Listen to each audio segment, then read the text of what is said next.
Peace to the family, peace to you and yours. Welcome to another episode. To this day, Indeed. to this day. Third Eye Thursdays. You are now rocking with the best. Yes, this is the brother RedPillar in the building.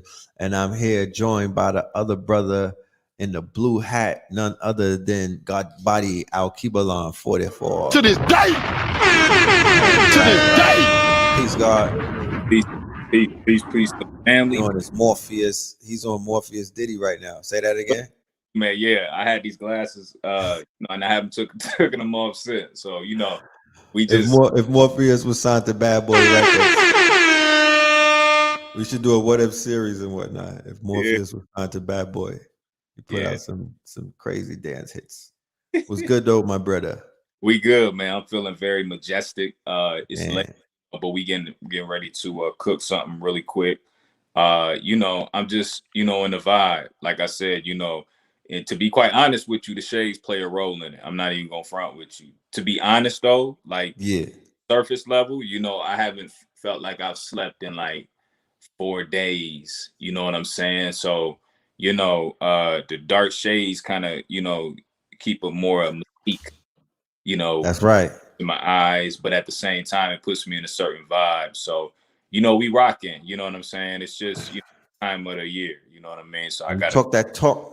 Yeah, when you tap into them realms and whatnot, it's always good to have those shades on. You feel me? It takes you there faster. So, it's a vibe, bro. You know what I mean? Like, cause you talk that talk. So that look right there, that Morpheus look, it fits the bill. Like, you feel me?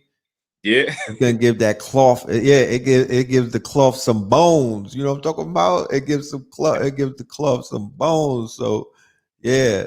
Remember, there's an importance in character because we're a symbolic people, right? So there's one thing about copycatting. There's another thing about, when people is like, well, that's flattery if somebody is jacking my swag and whatnot. But then there's another thing of just tapping into the symbology that certain iconic, motifs and figures have. So the whole Morpheus look is when people tap into just the look of it, right? It's almost like you don't even have to be on the soapbox anymore. You're now Morpheus. You're above a soapbox. You ready to talk the galactical talk in the the Matrix, and you know what I mean. This is a simulation. You know what I mean. So that part. No, like I said, it transforms you. It puts you in a certain space. And the aesthetics, you know what I'm saying? People may look at it like, oh, he's just trying to be cool, like he think he too cool. Right. Like, this is something that, again, is a demonstration through me just, tapping into a whole nother space. And when you do that, that requires you to be up for a decent amount of time, It definitely does. It carries a mystique, and you know what I'm saying? It's nothing new. You know what I mean? I've been this way since, I was in my teens. So, this is just something that they're seeing for the first time. But, some things are necessary for the build, but we're going to keep rocking. And, we're going to put on a monumental show tonight. Yes, we are. Yes, indeed. Yes, indeed. Let me do a quick roll call. We're going to get a little roll call going, and we're going to get busy because we have a conversation that we want to have tonight. We don't want to keep y'all for super long. I don't want to do the typical 2 or 3 hour video. We're going to aim for like an hour and change to give y'all some science, some breakdowns, and, some honest opinions from a viewpoint and a vantage point of two connoisseurs who have a metaphysical, scientific, and a passionate approach to something that they love, and that's the arts. That's the magic. That's the word. That's the sound. That's the frequency. You feel me? That's the spell. All of these things. We're living in some very, very interesting times. Some portals are opening up. Since the last time we linked up, good brother, and you talked that talk, and you opened up the minds of the people. You feel me? and you show them all kind of things are showing themselves. I promise you. Like it's almost like an acceleration of things of sorts. No, yeah, no. To be specific, it's a, and I speak about this all the time, but it quite literally, like you said, is a portal that open. It's a dielectric accelerator. So when you're tapping into higher realms of information and sitting in Right. class where you're getting that type of dialogue, the mind is going to accelerate a lot further based on me, teaching and impeding the mind with a certain level of demonstration that's at a higher frequency. So, things are going to happen in the real world because of that. You know what I'm saying? So when we're sitting here Right. bills, please best believe some things are happening in the quantum world. And that stuff takes comes into fruition, in the physical. So yeah, man, we've been cooking. We've been building on some very monumental times, whether it was an eclipse, a full moon, and really tapping into this energy and making it ritualistic. And best believe when you have two carbonated bodies at a status like us, per se, we're going to make some things shift. You know what I'm saying? So we've been doing some cooking. That best believe.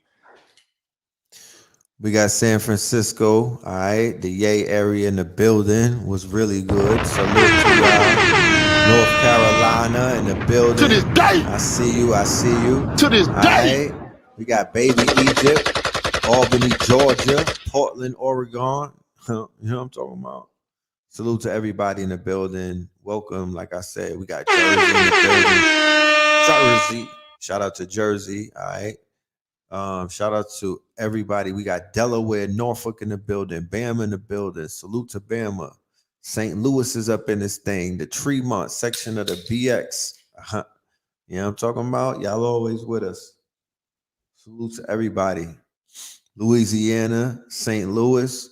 All of these are mounds, my good brother ALKEBULAN. Do you know that, right? Is it of a coincidence that look at this? I promise you, Jersey, mounds, Norfolk, Virginia, definitely mounds, Delaware, of course, you know what Delaware is, Bama, the Bronx, of course, the Bronx, which is, St. Louis, right?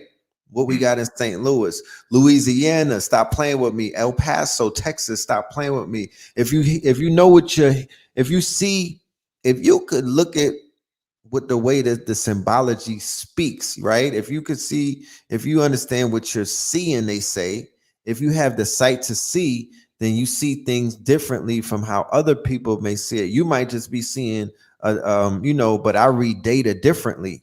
I Right. crunch data differently based off of the way that I've been able to perceive things. Like Kendrick said in the art, and when he opened up, he said it's about perception. And the older that I get, right, the wiser that I get. They say that you have gray hairs. I'm like, nah, bro, that's my wisdom passport. That's my wisdom NFT. You know what I'm talking about? That's my non-fungible gray hairs. That's not gray. That's wisdom. That comes from putting lining up certain brain cells and sacrificing them, and they just turns into silver hair. Yeah, that's a fact. But look at all of the family I had. Look, book, I'm gonna still keep going, right? I'm gonna show you how the ancestors is talking. Our people are amongst us. The reason why these are all mound places because the people that the audience that's tapped in is part of, it's almost like a mycelium network. We're all part of this quote unquote civilization of ancient people who have traversed not only Northwest Amexem, but every single corner of the globe. But we converge in one place, and that one place is like a dot. Yeah, it's not like a fucking state, my niggas. Niggas would be like, I wonder what state we all gonna link up in. A state of unconsciousness, a state of total bliss. You understand?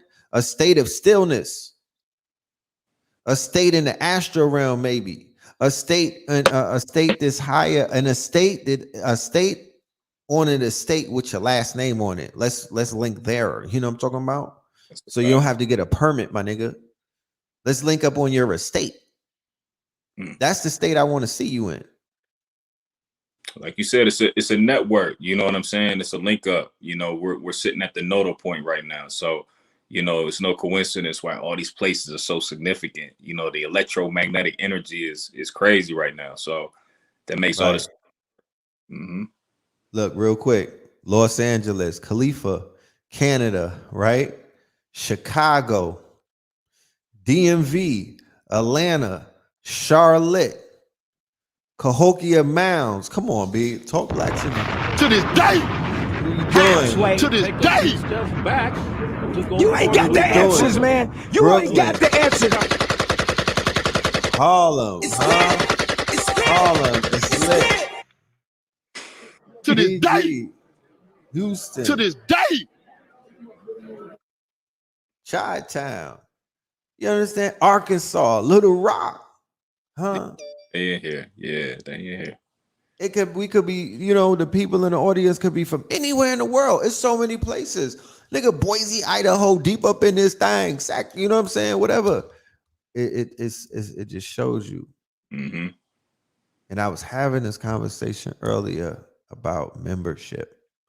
I was having this conversation earlier about the need to begin to change the quote unquote trajectory of everything that, you know, is being done right now by, you know, focusing on membership, focusing on people who are really here to really learn, to really earn, to really grow, you know what I'm saying? To really know, like to really do things, not just to stick around and feel good. And there's nothing wrong with that. You know what I mean? People are silver surfing through the internet all day looking for dopamine. You know what I mean? Hits of the dopamine. So they could, it's almost like how people are on certain drugs and whatnot, and they're doing it that way. It's that instantaneous gratification that we're looking. Ooh, that's a hit. I don't know what nobody told. I don't know what nobody told you. You feel me? That shit registers as a hit. That's a fact. You know what I'm saying? And it physiologically changes you, obviously. You know what I'm saying? So, yeah, Yes. we need that, you know, like you said, the membership. We're looking for longevity, people who are committed. You know what I mean? And you got a lot of that out there. You know, people who want a quick drive-by real quick and, you know, dabble into some information. But we need individuals who's, you know, committed to the work and willing to, you know, put some blood, sweat, and tears behind it. You know what I mean? So, yeah. Man, Australia's up in this bitch. Mobile, Alabama, South Carolina. Shout out to the Low Country. Shout out to the Geechee Gully. Free H Rap Brown. Yes, definitely. All right. Tally, Florida, Cali. All right. Nevada. Our mounds lost ancient cities. I would say some are.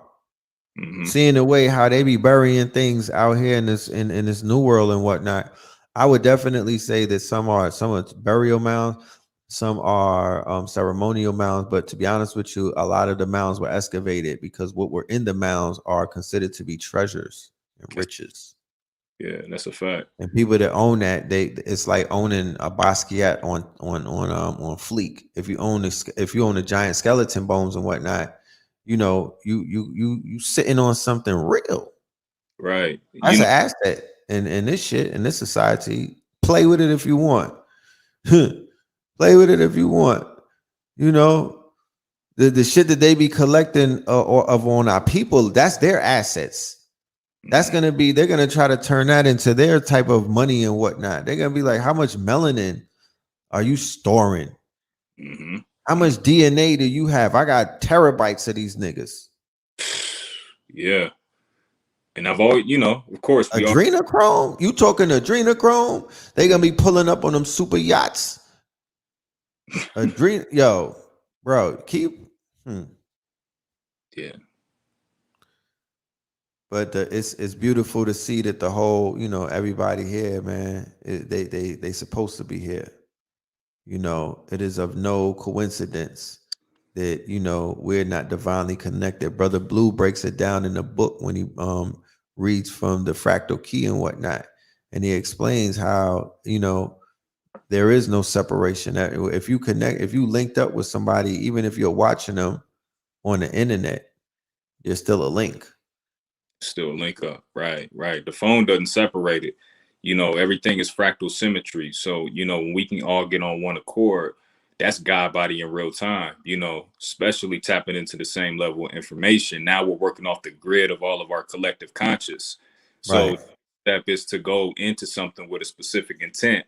of course, you know, our ancestors again dealing with forces, you know, that you couldn't physically see with the naked eye. You know what I'm saying? Right. We can all come together with an intent. You know, situations that took place like at, you know, in Buffalo and things of that nature, you know, we can use our, you know, black magic to make some shit, you know, happen in real time without even physically, Right. you know, being involved. You know what I'm saying? So, you know, again, the electromagnetic energy is crazy right now, and we seen who was on the live. You know, we seen where they're from. You know, so yeah, when we all link up and merge and come together, you know, it's a fractal symmetry. It's a self-referencing from the most, you know, high, imitating the triple blackness. You know, and Right. yeah, it's just important to understand how much power we got just in this moment right now. And knowing somebody through your phone is nothing like knowing somebody in person. The key to everything that we're talking about is there has to be person to person contact. You at least have to meet that person with an energy transference in real life, who you're picking up energy or you're feeding energy to. To me, in my humble opinion, and I could be wrong, you know, I'm willing to learn. But the way that I see it, I feel that anyone who, if you really want to say that you know a person, you should at least have to met that person in at least the physical world and had an interaction with the person. That's a fact. Because there's people who I've been building with online, but then when I meet them, I'm like, oh shit, yeah, this person is real in real life. Like this person is dope in real life. That computer shit is almost a limitation to the energy and the real life energy, the real life aura that certain people possess that you can't translate through a phone or a camera. They have not come up with enough high quality in the camera lens to pick up the true essence of what people truly look like and just, you know, feel like and whatnot. It doesn't translate. This is a means of communication. To be honest with you, to keep it a buck with you, the movie camera or the professional camera or the cameras of the highest qualities in their lenses are directly supposed to alter image and to enhance image and to give you the illusion of certain images. Henceforth, why they're used by Hollywood video directors, commercials, and whatnot. They're not focusing on realism and shit. Mm-hmm. Mm-hmm. That's a fact. You know, so when we come in person and we meet each other in real life, you know, it's a different type of scenario. You know, we're exchanging our Right. bodies, we're exchanging, you know, the thoughts that each, you know, one of us are having. We're exchanging just an overall frequency. So it's a different type of Right. vibe. Meet, you know, some person. You know, these phones are, like you said, just a form of communication. You know, but when we start to meet and integrate in person, it's a whole different type of vibe. So, absolutely. The future is going to have the ability to utilize the digital phone to have a physical meetup in time in an instant. Like how you got to get on a plane to go somewhere. In the future is going to be the integration of a digital mark my word, of a digital device, and is going to allow you to have a physical interaction with someone, even if it's like if you're sitting in a room somewhere in one country or one state, you're going to have a physical interaction with a person, and it's not going to take y'all. You don't have to wait to meet that person. You're going to have an interaction where you're like, yo, I could feel your energy. If I could get a hug from you, you know what I mean? I could shake your hand. I could sit down and have a conversation type shit. And I don't have to get on a plane. That's a fact. And at the same time, though, if you consider it, you know, again, these are coming from people and who are, you know, this type of technology is being developed from people who lack a higher sense to be able to tap into an unseen reality. So, to be quite honest with you, that's more too of an artificial reality. That's not even Of course it is. our world. That's not even our world. You know, Right. we can get more in tune with ourselves and begin to bring about those dormant, you know, I'll go as far as to say glands and things of that nature to the surface. We can begin to tap into that level of reality. You know what I mean? So all they're doing is Right. spiritual world, and you know they call it quantum entanglement today and string theory and all of these things. But at the same time, you know, us as a people, we are instantaneous. You know, we move faster than the speed of light. So we're everywhere at once. We're omnipresent, you know. Right. You know, when we begin to see these type of technologies roll out, and I agree with you 100%, that's what's coming around the corner. Where, like you said, you can be on the phone and still have a physical interaction with somebody. But that, I don't want our people to get caught too much in that, to where they look at that as the form of evolution, when in essence, you know, it's all in reference to the black body beginning to evolve to its more crystalline state, to give us then the capacity to actually have those experiences, you know, in real time. So you know, Right. I just feel we're on the brinks of that. Like it's inevitable that that will eventually absolutely, occur. You absolutely, know, absolutely, absolutely, yeah. absolutely. But you know, it goes to show, like you said. I mean, the But type. hyper realism, I don't mean to cut your wisdom, but hyper realism, where they'll have the ability to, you know, project an image of you that looks exactly like you. So me and you may never physically meet. I might meet a hyper realism Mhm. clone of you who represents you like an avatar. Like if you pull up on me, you know, I come online and I'm chopping it up with you. It ain't like you talking to a clone or nothing, but I don't have to be right there. But I look exactly like how I am right now in that whatever that avatar, that clone may be. And that's gonna be some wild times. Yeah, It's almost like dialing somebody's phone. Like if you see the clone and you be like, "Yo, Red," and then I'll just be like, "Boop." I'll come online and be like, "What's good, my G?"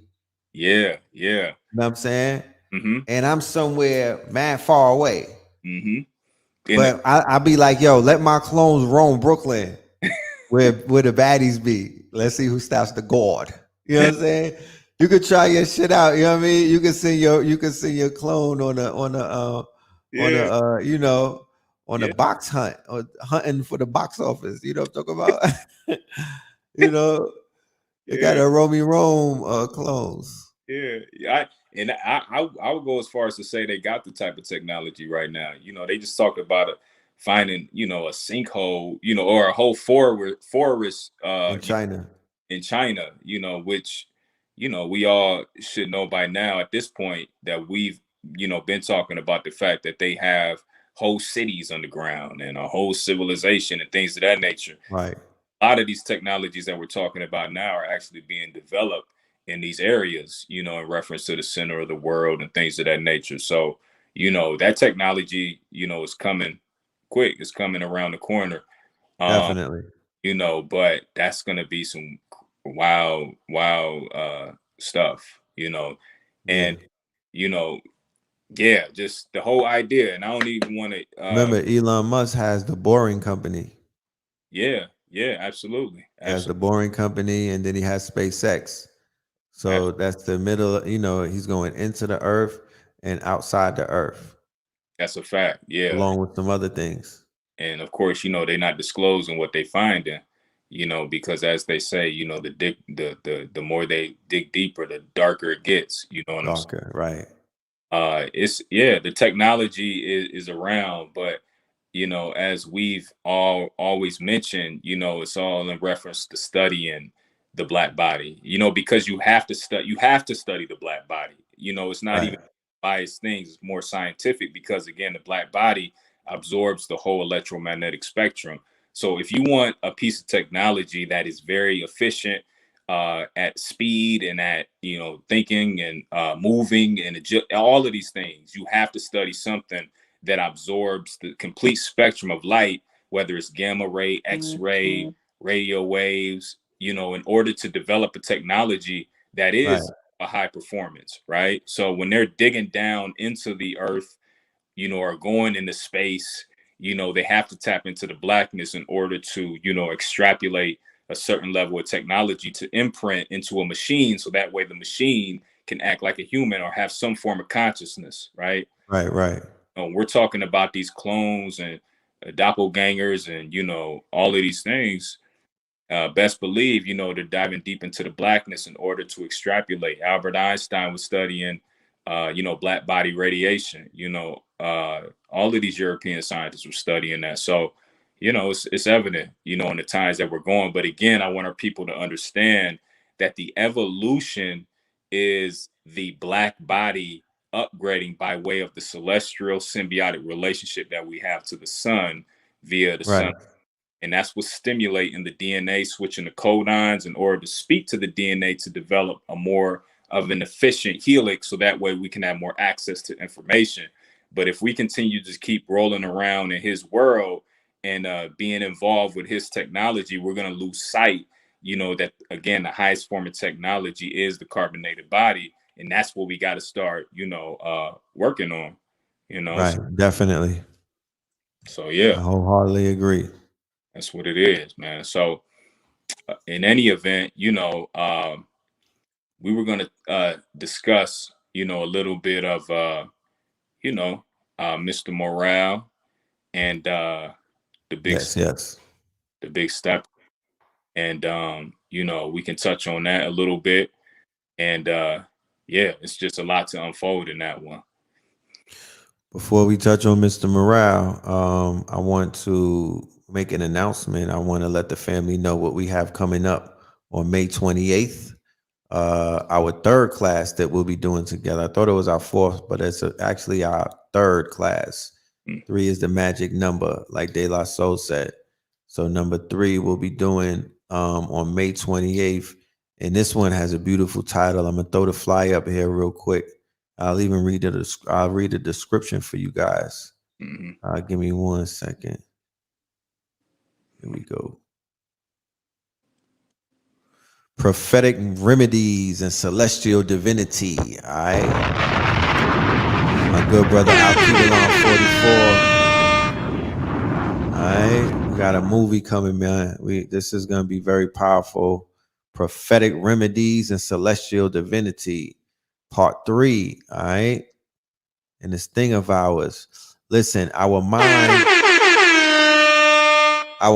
is a powerful magnetic field. It could process revelations and downfalls from the ancestors to deliver them as others' prophecies. Let me bring that back. Our mind is a powerful magnetic field. It can process revelations and downloads from the ancestors and deliver them to others as prophecies. Today's prophets are mentally fit and available to receive revelations and information by adhering to the laws of the celestial world and the inner world. Let's take a look how every one of us are wired to interact with celestial bodies to allow us to receive prophecies. To this day. You dig? To this day. That's what we got coming up. This brother over delivers. You know what I'm talking about? This brother over delivers. Our student body is in the building and they can attest to that. The brother has been delivering some high level beyond college, you know, beyond master's degrees, you know, people with master's degrees that are in or in their profession already. They're part of the student body. You understand? So this is the master's level. So That's a fact. you know, Yeah. you know, It's and you know, it's a continuous narrative that I'm continuing to roll out, you know what I'm saying, in reference, you know, to the relationship that we have to our outer world. I feel like it's very important to get real keen on that because, you know, a lot of that information isn't disclosed. So I really want to give people the concept that we actually have the ability to tap in like instantaneously though, and really manipulate our reality at will consciously. You know what I'm saying? right, It's all in reference to understanding the laws of the universe, the laws that govern our physical reality, and understanding that those laws not only can be broken but can be defined. You know, so when we're talking about gravity, we got to understand what gravity is. When we're talking about the law of rhythm, we got to understand what that is, the law of correspondence, the law of polarity. And, you know, my thing is, once we understand these laws, then we can adhere, you know, to, you know, the cosmos, and we can adhere to, you know, the inner world. And when I reference the inner world, of course, I'm talking about our anatomy, the biology, the body itself.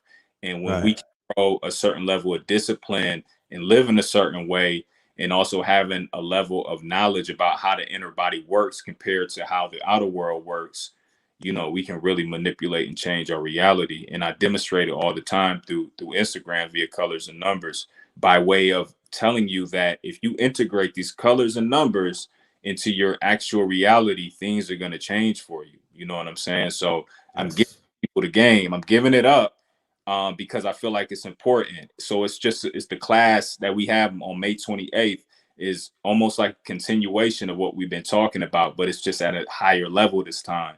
And you know, we're really going to keen in on, you know, our ancient technology, which is the body. So I feel like that's the, you know, one of the most important things to hit on. Yes, indeed, my brother. Yes, indeed. I look forward to another one of your dissertations. You know, I'm in the building with the pen and the pad, you know, taking notes, getting downloads and getting upgrades. So Absolutely. yeah, we're gonna cook up. We're gonna cook up. But look forward to more. We'll be doing more promotion leading up to the actual day of our event. So, you know, it's right around the corner. It's May 28th. That is next Saturday, 11 a.m. All right. It will be recorded for your viewing pleasure. You can rewind it for your studying purposes and studying purposes only. Right. This is copyrighted material. But yeah, man, we are in the building. We're here. It's about 256 of the fam in the building. We on a super nocturnal, you know, you know, when you break a project down like this, it would hit differently at 8 a.m. or in the, you know, in the afternoon. Mm-hmm. This is nocturnal business right here from a Scorpio's viewpoint, you know, about a project that was cemented, you know, in time, right? By dropping directly on that moon. That's a fact. Yeah. And, you know, I would go as far, because to be quite honest with you, as I continue to listen to this project, and we're talking about the Kendrick project, Mr. Right. Big Steppers, the more I keep listening to the project, the better it ages, the better it gets. And, you know, there's so many critiques about it. A lot of people love it, a lot of people hate it.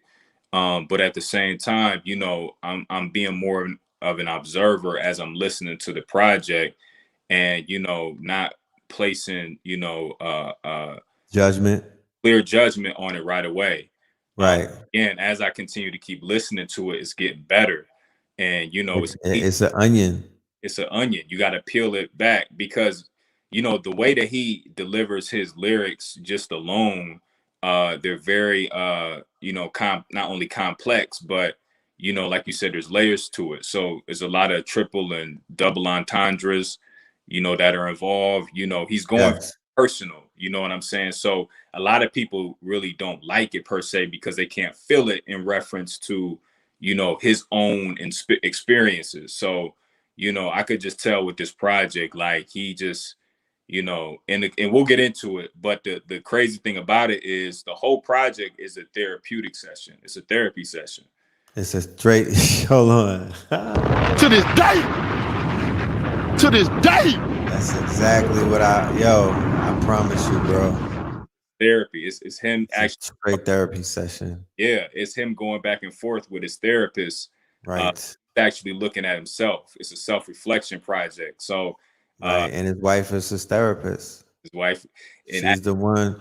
She it works through her. She's the one who heals him, but puts him back together. Huh? you know you know who she's referring him to go to, though, is But by name, Eckhart, the Eckhart dude. Yeah, Eckhart Tolle. Yeah. And then that's when Kodak was like, yo, Kodak Black, Eckhart Tolle. Eckhart. We big steppers. I'm like, yeah, Yeah. they are. So the whole dynamic of the project is you know, a therapeutic session. Um, Right. when it, like I said, the last song on the album is called Mirror. So if you notice, from 1 to 9, that's the big stepper piece.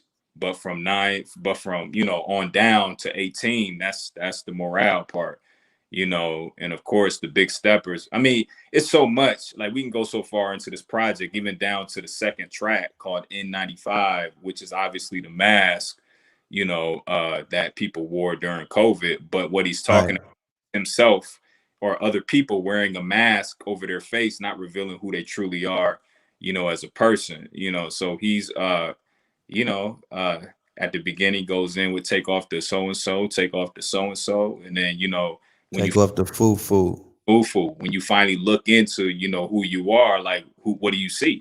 You know what I'm saying? So it goes really deep, but in all, like I love the project. Like I said, it's a very therapeutic project. I think a lot of people were anticipating something different, but Kendrick delivered, and he never makes any promises, and that's the element of surprise that I love about his work, is because you never know what you're gonna get, and overall it was an amazing project. So what I saw and what I felt and what I actually observed, right? Because I was listening to Kendrick on the way back, on the way home to do this show. And I said, wow, I didn't realize it at first because, like you said, it's an onion. Every time you listen to it, depending, there's certain albums that have a magical or alchemical appeal to them based off of where you are, right? Based off of where you are in your journey, based off of your perception and your understanding and your ability to really see and hear, this music will talk to you differently. So from the minute I heard it the first time up until now, when I'm listening right now, so much has happened, right? There's been a bevy of things that have not just only happened, but they gave credibility to the damn album that just dropped. Mm-hmm. Everything in Buffalo is the Big Stepper and Mr. Morale. The Big Stepper is the dude who was live streaming a goddamn mass execution, right? He's big stepping.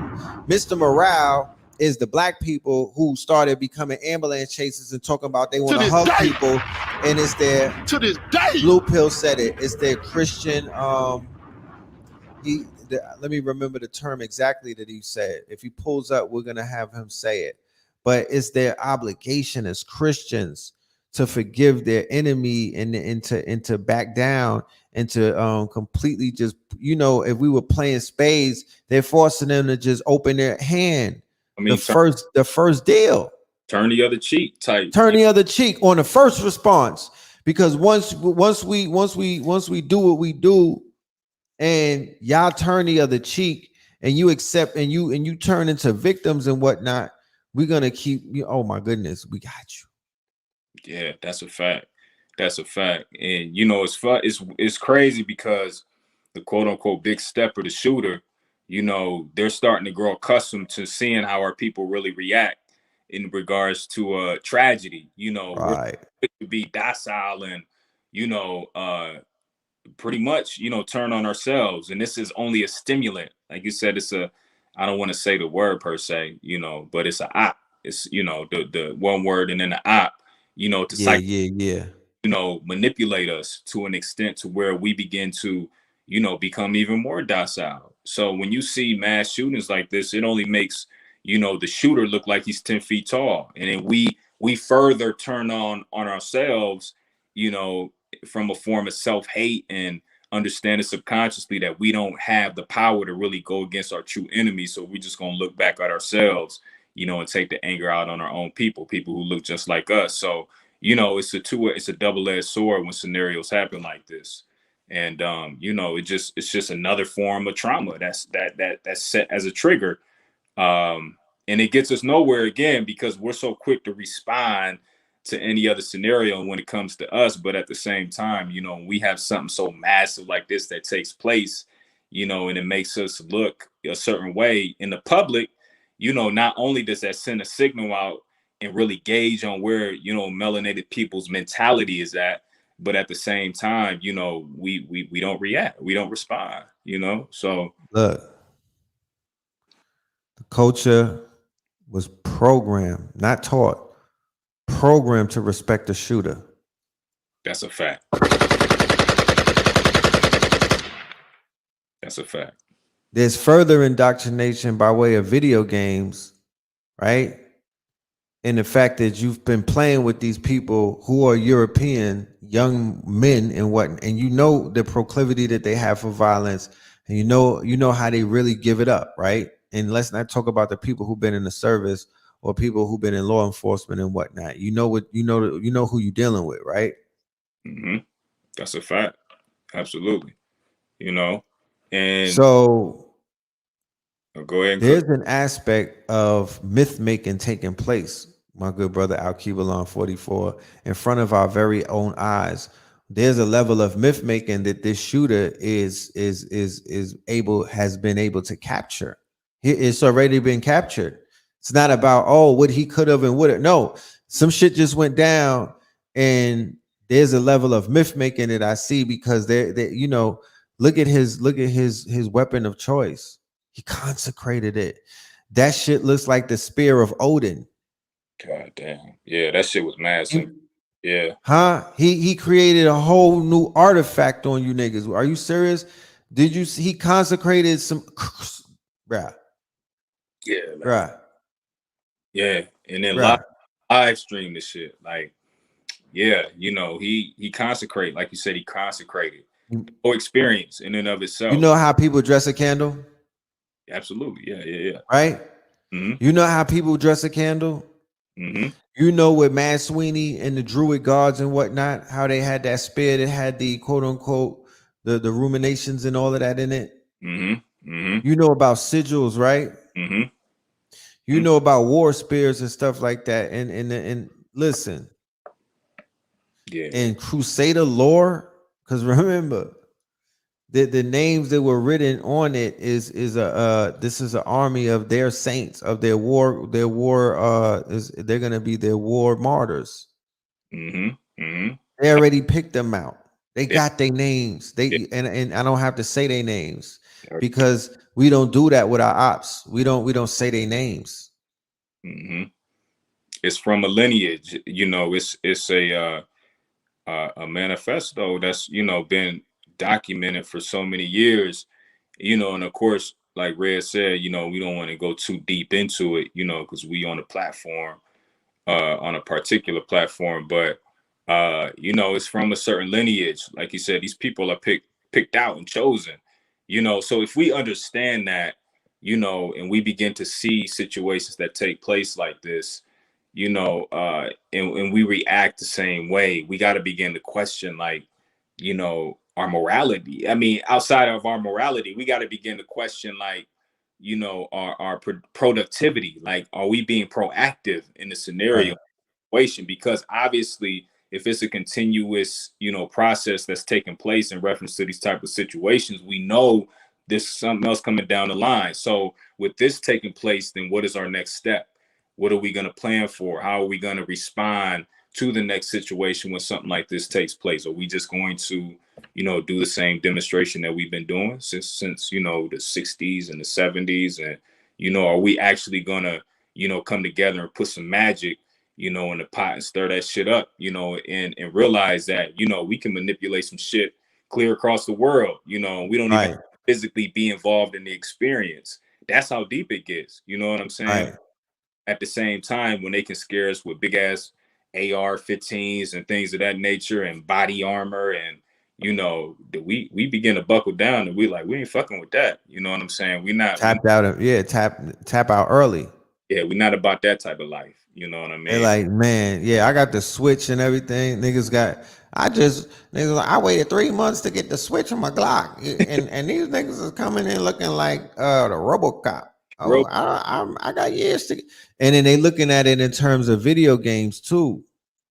GTA, Call of Duty, and all of that. So when they see homie military geared up, that's almost like what they call in meme magic, right? In chaos magic is meme magic that they do on 4chan, right? That's with Pepe the Frog and whatnot. 4chan and 8chan and whatnot. There's a level of chaos magic that they do called the meme magic.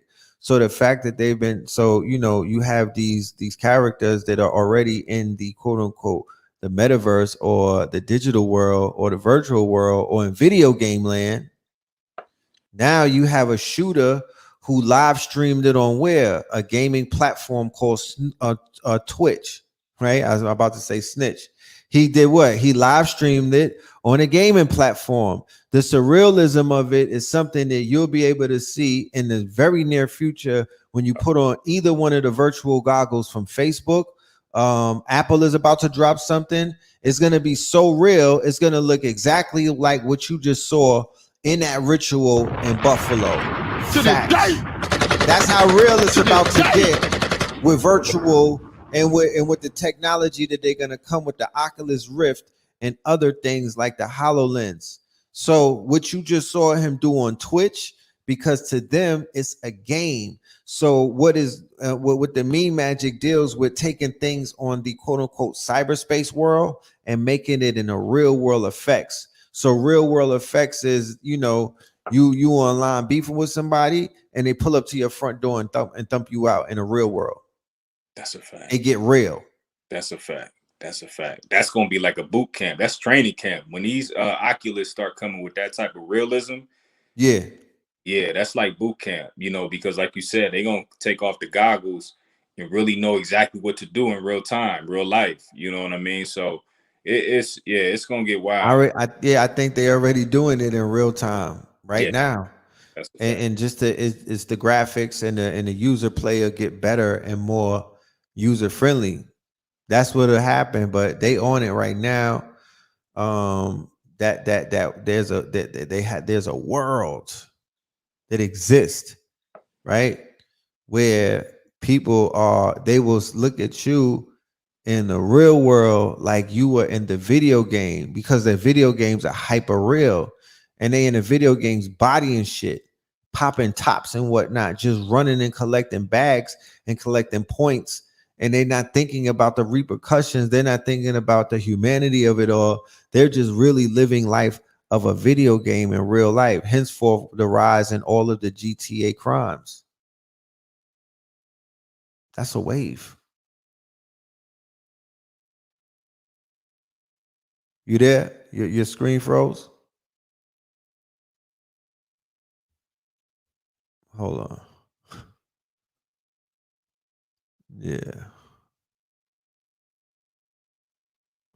Metaverse is external tech bringing you further into their maze created from minds who have a knack of utilizing control. That is a fact. That is a fact. When you play GTA 5 with a black character and go on a killing spree, the AI gets very aggressive with the police. You damn right they do, right? You damn right they do. They run down on you. A massive tornado hit Gaylord, Michigan and tore it up. Northern Michigan is a safe haven, knowing training field for these ops. Is that the ancestors? Ashe. To this day. To this day. Damn right, that's the ancestors. A massive tornado, huh? I played GTA San Andreas for 6 hours. I went to the store. I had to reprogram myself. My reality was disconnected, or I thought I was in a game. To this day. In a game. To this day. In a game. They put the sister in the trunk at the gas station recently because she wasn't adhering to niggas' advances. That's some GTA shit, bro. They doing carjackings like these niggas is doing stolen cars from New Jersey Drive. Are you serious? And I'm not, look it up. If it's not for monetary purposes, I wouldn't let my imagination touch that either. Or I don't see me flocking sheep through this medium. Huh. I feel you. But it's going, it's the natural progression. It's the same way the gamers are going to game. Gaylord info. The city is also the seat of the Roman Catholic Diocese of Gaylord. The smallest settlement by far, serving as the location of an active Roman Catholic cathedral in the U. Come on now. That's not the ancestors talking. ALKEBULAN, did you see this article that they were saying that there's a tornado that hit in Gaylord, right? Hold on, give me a second. They said a massive tornado hit Gaylord, Michigan and tore it up. Northern Michigan is a safe haven, knowing training field for these ops is that the ancestors. Mm. And this is the information on it. The city is also the seat of the Roman Catholic Diocese of Gaylord, the smallest settlement by far, serving as the location of an active Roman Catholic cathedral in the United States. See, I smell the ancestors on that. Yeah, that's wild. Hold on, let's start. Just some second. It should be good in a minute. But, Thoughts on the connection to Biden waiting 4 days like Bush did with Hurricane Katrina? Thank you, Yaya. Exactly. If you don't see the glaring disparities between anything that happens in America versus what happens to our people, most importantly, not just women and men and whatnot, because they seem to be expendable in the eyes of the media and what is known as dominant culture. But what I mean are pillars of the community, namely grandmothers and mothers and whatnot, who were amongst the majority of the victims in that situation that happened in Buffalo. Are you serious? You didn't even do pray for Buffalo? You niggas are that insensitive? I said don't go and watch the video and whatnot. You know what I'm talking about? And don't indulge into the propaganda campaigns and whatnot. And I was like, look out for the motherfucking the curveball. But you didn't even go with Pray for Buffalo. There's a whole album from West Side Gun called Pray for Paris. What are you talking about? It's a classic. To this day. It's a classic. To this day.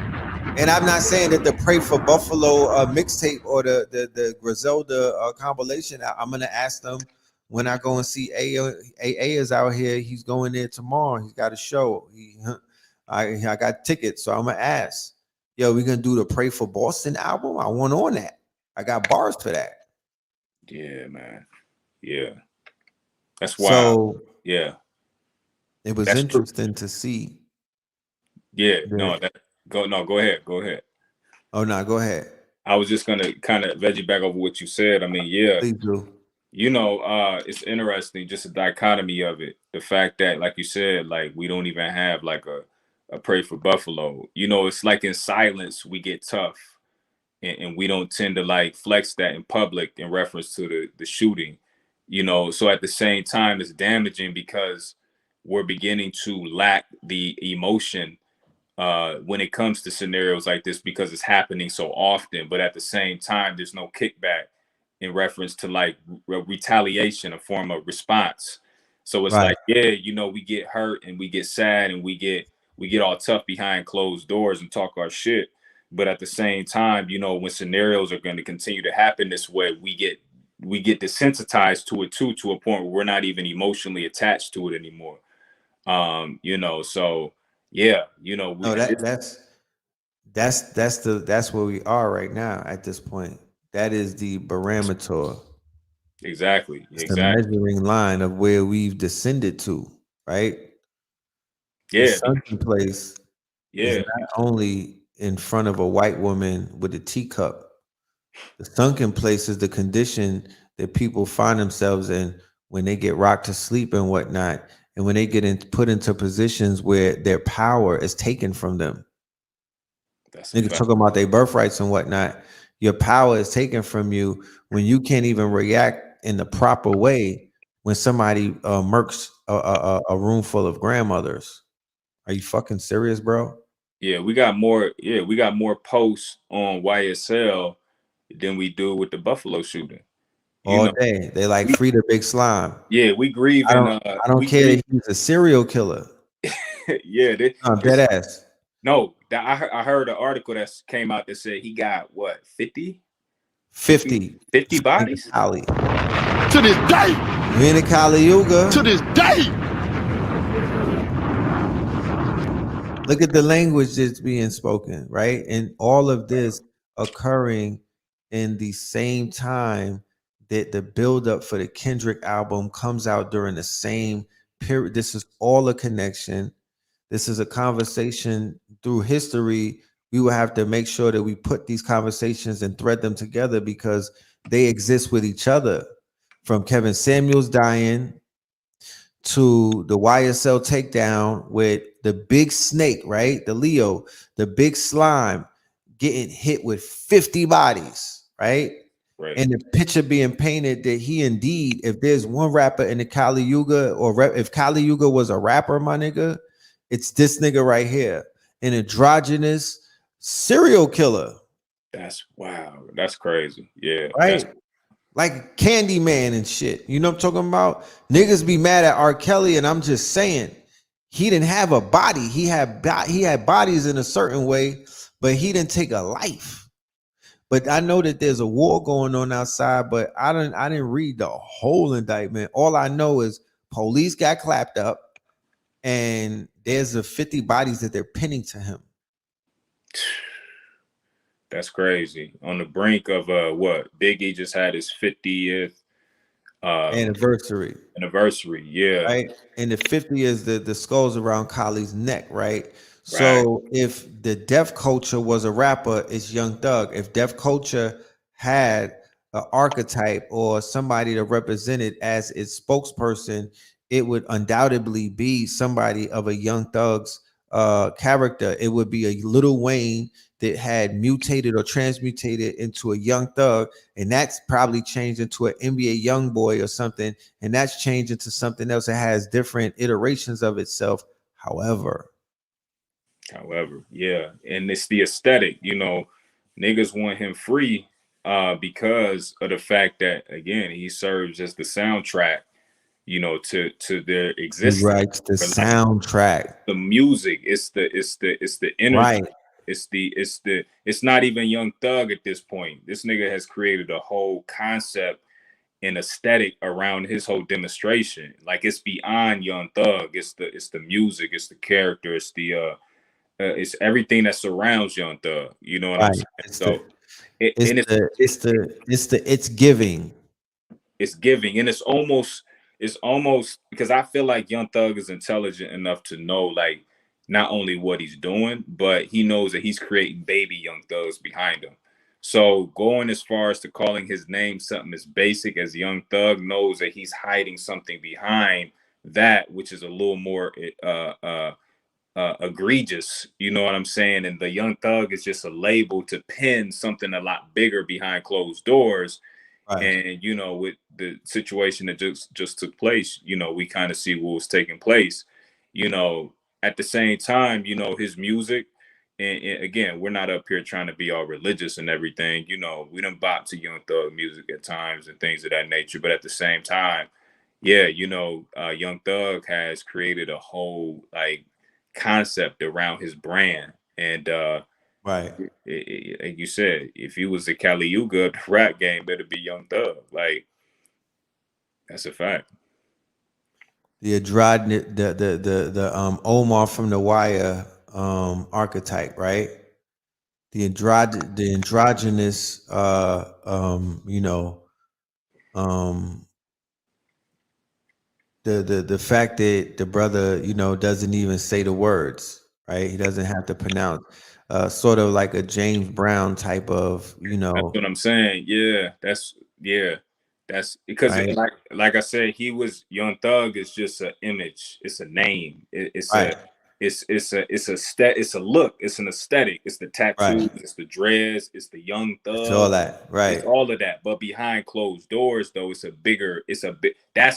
what his agenda was behind closed doors. Yeah, he was successful in the music game, but he had a whole business behind the scenes. And I feel like exactly. He was put in front of artists, or, you know, not even artists, but he was put in front of, you know, melanated boys to create an influence. And that's exactly what he did. Liar.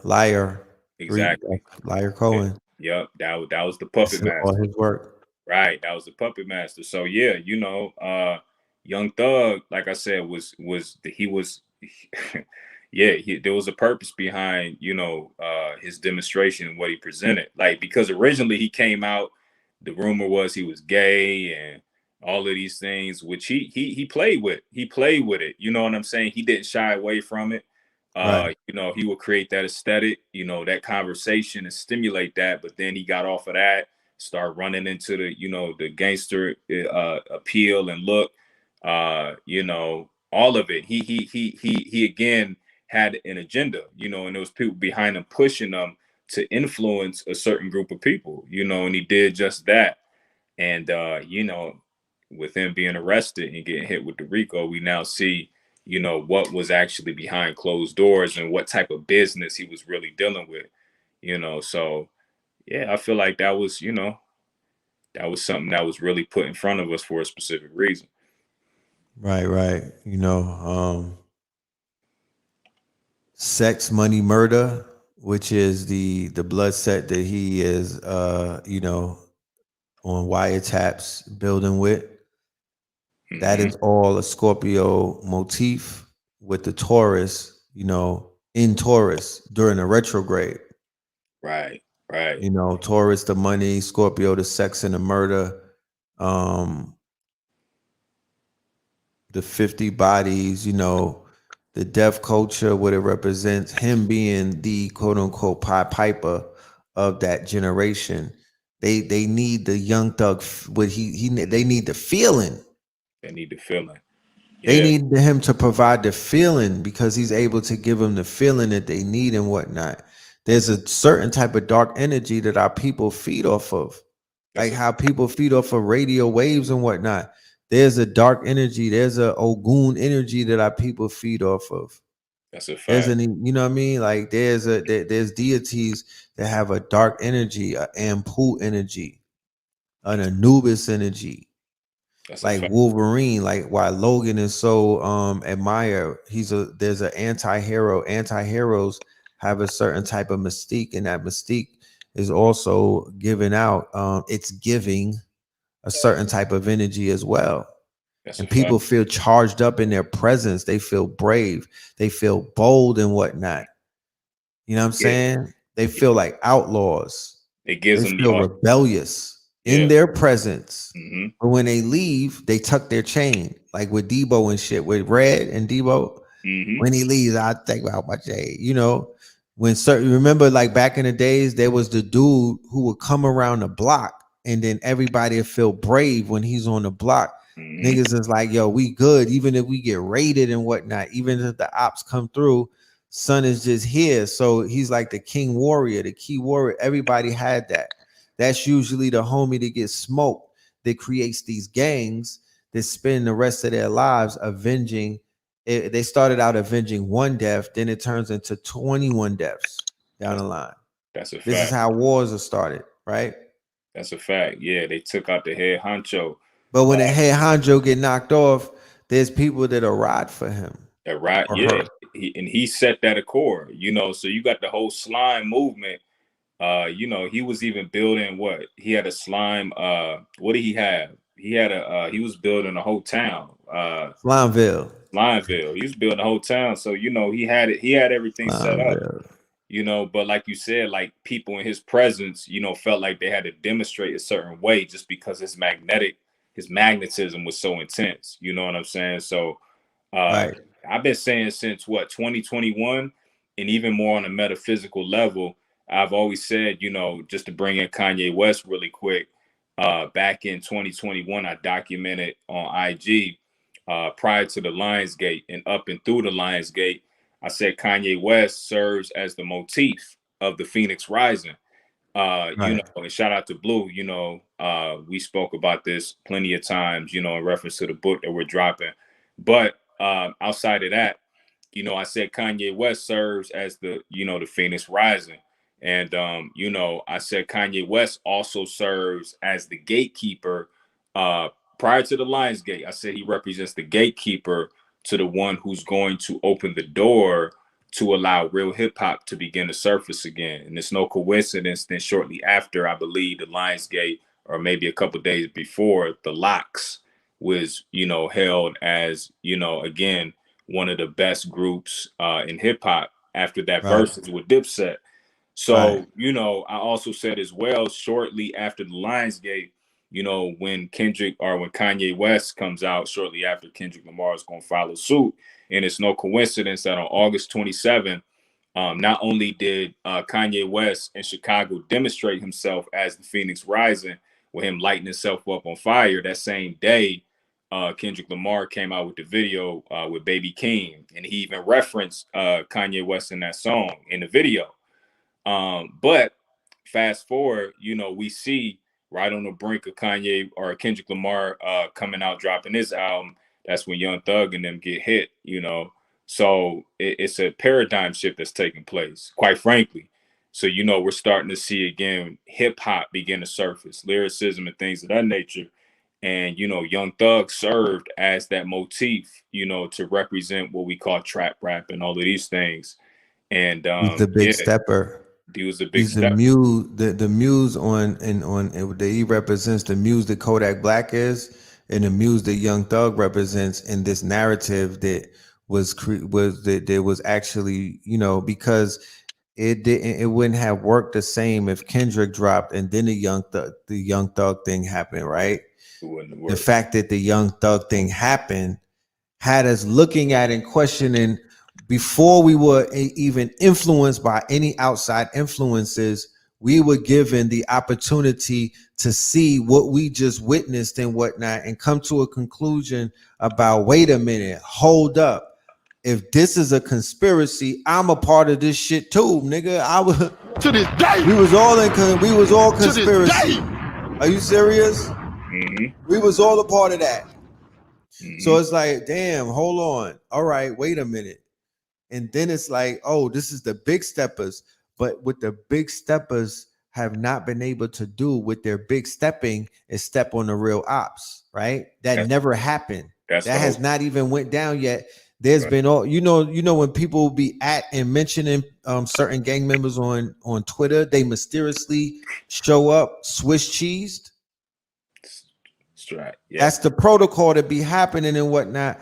Even on them series that I watch on YouTube, when these Europeans are dry snitching on everybody in drill rap in a rap game, when they do their documentary videos, because they tell all your business in such a compelling way that niggas be in the chat, they be in the fucking comments like, yo, good looking, dog. I appreciate the fact that you did a documentary to highlight all 12 of the bodies I got away with that I be rapping about, that I made 12 album names about, that my multi-platinum single that Leo Cohen signed me for was 12 bodies.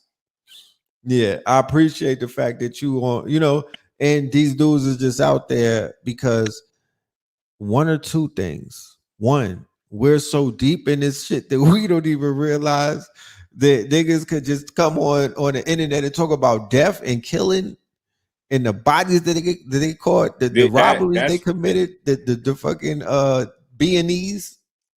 That's the wild part about it. Like we become so desensitized that it's became normal for us. It's became normal to hear it, and we don't even acknowledge that. That's the crazy thing about it.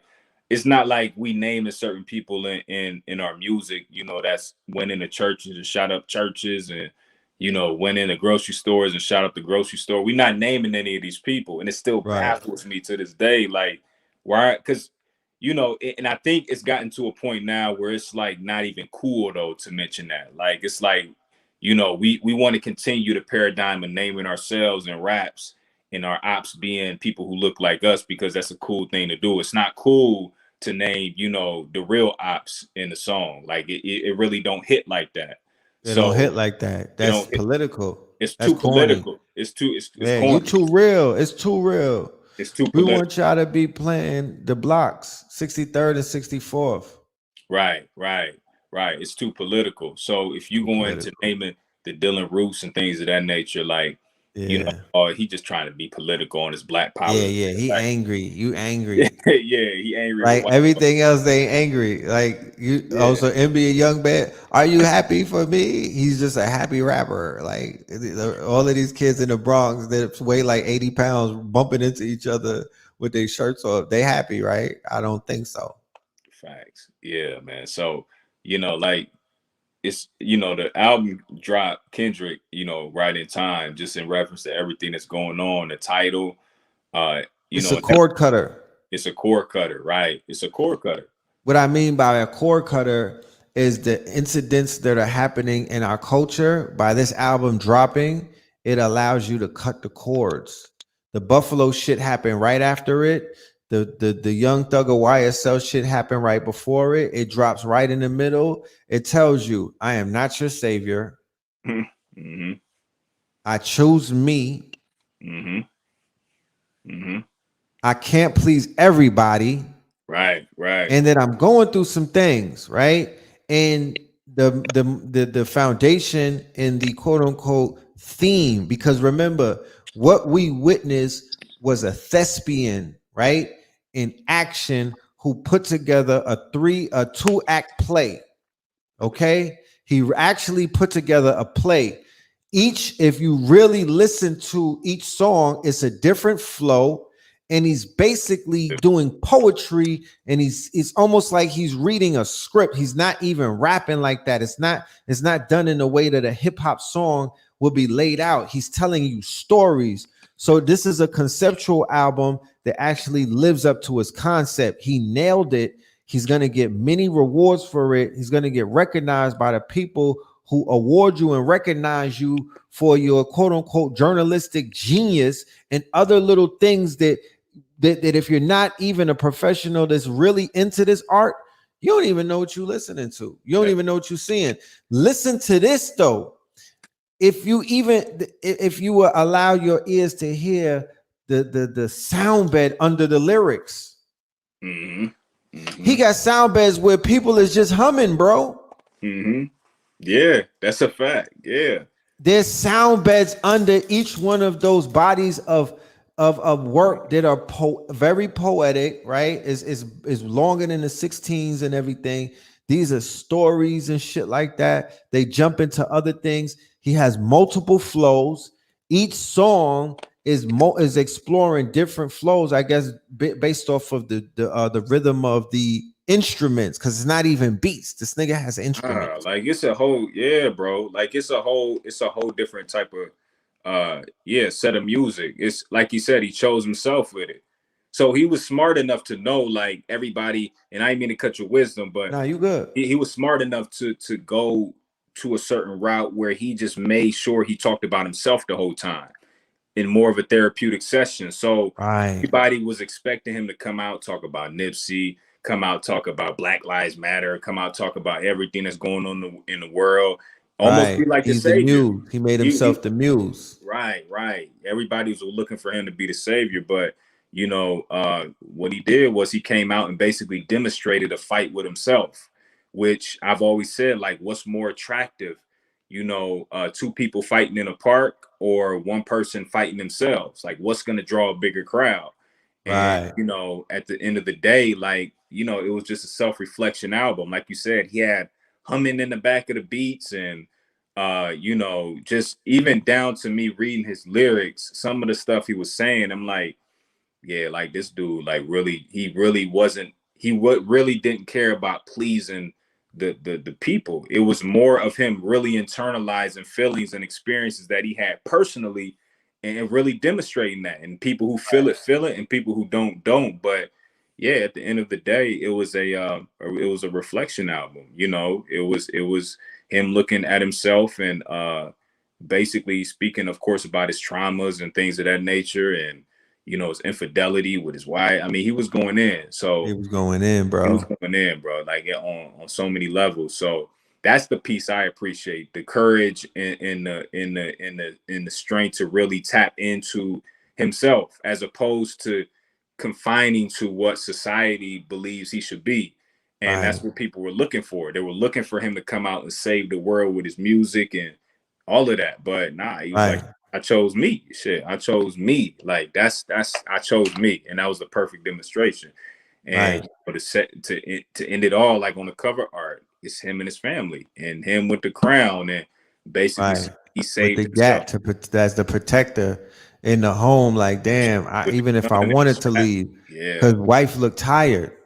She looked tired, and it was tired, bro. And I wanted to, Whitney looked tired, y'all. Whitney looked tired. Even the daughter was like, "My dad, you been tripping, yeah." And then by her at the end saying, "Thank you, Daddy." That shit was broken. Yeah, by bearing your soul, by doing your shadow work, by really opening up in a therapeutic way, right? Because as he heals, we heal. As you hurt, we hurt. So it's the dichotomy. It works the same way. But as he heals, the people heal too, because so many people could see themselves in that example and be I do need a kind of therapy. I was out here womanizing and shit. You know what I mean? I do need to sit down and talk to the bay and all of that. There's a lot of things that people be having on their hearts and shit. He spoke to the sentiments that the people as a whole are going through and cannot articulate through the lens of 17, 18-year-olds who are literally fighting for them lives, making music that you could have TikTok dances to. You can't really have that conversation with them. You can't have a heart-to-heart with them.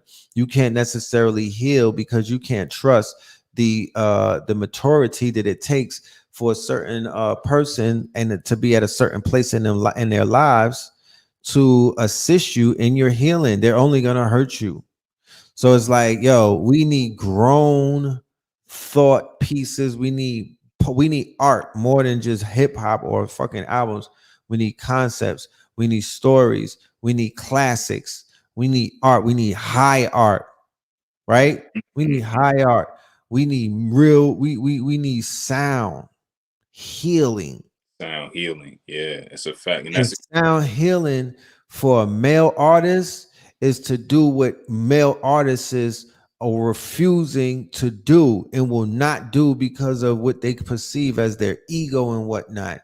And that is to quote unquote take your, the emperor has no clothes, to expose yourself, to open up, to reveal yourself, to be transparent, to unzip yourself, to have an ego death. Have an ego death. And then they say in theirs where freedom is, and people are like, I'm afraid to jump. No, that's a fact. And see, that's the science and the art that Kendrick understood, is that for him to really evolve as an artist, he had to put himself on the cross. Right. Because of course the cross, the vertical piece represents the spiritual world, the horizontal piece of the cross represents the physical world.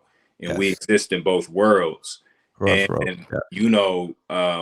order to transform, you have to demonstrate yourself in the public eye and possibly be scrutinized, but not have too much care in it, because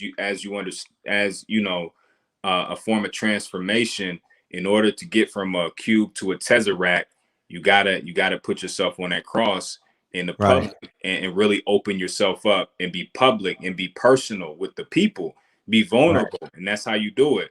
So in order for him to transcend to another level, he had to demonstrate a sense of pain that he was internalizing, but give it to the public, because he knows that there's millions of people going through exactly what he's experiencing, but they just can't express it like he can. But if he can again sacrifice himself in that manner, then he knows that by default he's going to transform to a whole nother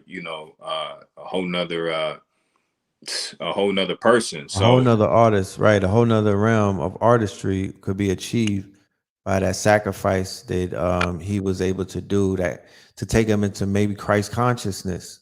That's exactly what because they say before you receive, you like you said, you will be on the cross to form the tesseract. To form the tesseract from the cube. Right, and that's what we're seeing and whatnot. Metatron, remember, that's what he evoked on the Baby Keem song. So he's tapped in. Exactly, he's tapped in. I just want to say that I'm highly encouraged. He made me pick my pen up and get more into my poetry. I do a lot of rhymes and whatnot, but the poetry is one thing. Blue Pill is the master at that, and I see his pen going real fast.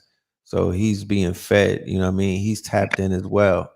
So good, wholesome artists create wholesome artists. There's a certain type of frequency that feeds us. There's a certain type of food that we eat and whatnot, and it's so fine, and it's filled with gold, and you just can't get it off of the fluff that's out there and whatnot. That diamond and whatnot, those jewels come from certain artists that are certain jewelers and craftsmen who put together these pieces that we could wear like pearls of wisdom and whatnot, that feed the crystals in our ears. Ooh, that's a fact. Yeah, that's a fact. Crystals that they've created, they feed these crystals. So this good brother is right on time. The message that he's sharing with us, is right on time. The situation that happened in Boston is right on time because, like I said, if you can't see that if you put your life on the line, your people are not going to ride for you. They showed you with this situation, the people are not riders. They're not riding. I'm sorry to say it. They're going to waste your time, my time, and their time. They're not doing it the way that they know that they should be doing it. They're doing it a version. You know what I mean? They're doing it the Disney version. They're doing it as a defeated victimhood version. They're doing it a half stepper version. Ain't no half stepping, nigga. You know what Big Daddy Kane told you. Either you stepping or you're not. So there's no big steppers. They turn into Mr. Morality when the shit hits the fan. Niggas want to talk it out. Fuck out of here. To this day. All of those people behind the walls, they put their hands on our people and took their lives in the name of their mission. They need to be dealt with immediately. You know what I'm talking about? If they really in a lion's den, they should never be just walking around, in the yard and whatnot, none of that should be taking place. First of all, because too many people that I know came home with artwork on their face. These niggas had graffiti tags on their faces. You know what I mean? From other people who decide or they got poked up. So, man, there needs to be some type of repercussion for her, just sleeping on our people, man, because ultimately that is what it is. The fact that people stoop to such a low level sometimes just to gain our attention, because our attention is the energy that they're able to feed off of and siphon off of. And they could be leaving the bear to sleep the whole year. But if they decide to poke it during an alignment where they can siphon off that energy and cast shadows months down the line, that is precise. That's something that we have to ask ourselves. Well, look, we're not going to be reactionary. However, we're going to take full advantage of our power at this point, our numbers. And when the next alignment comes down, not only are we going to collectively be together and shift the goddamn Schumann resonance and whatnot, we're going to actually build something, and we're going to do something in the names of the spirits of all of our ancestors and the great ones who are going to be, who exist in the hearts and the DNAs and the blood of all of the people that are in attendance.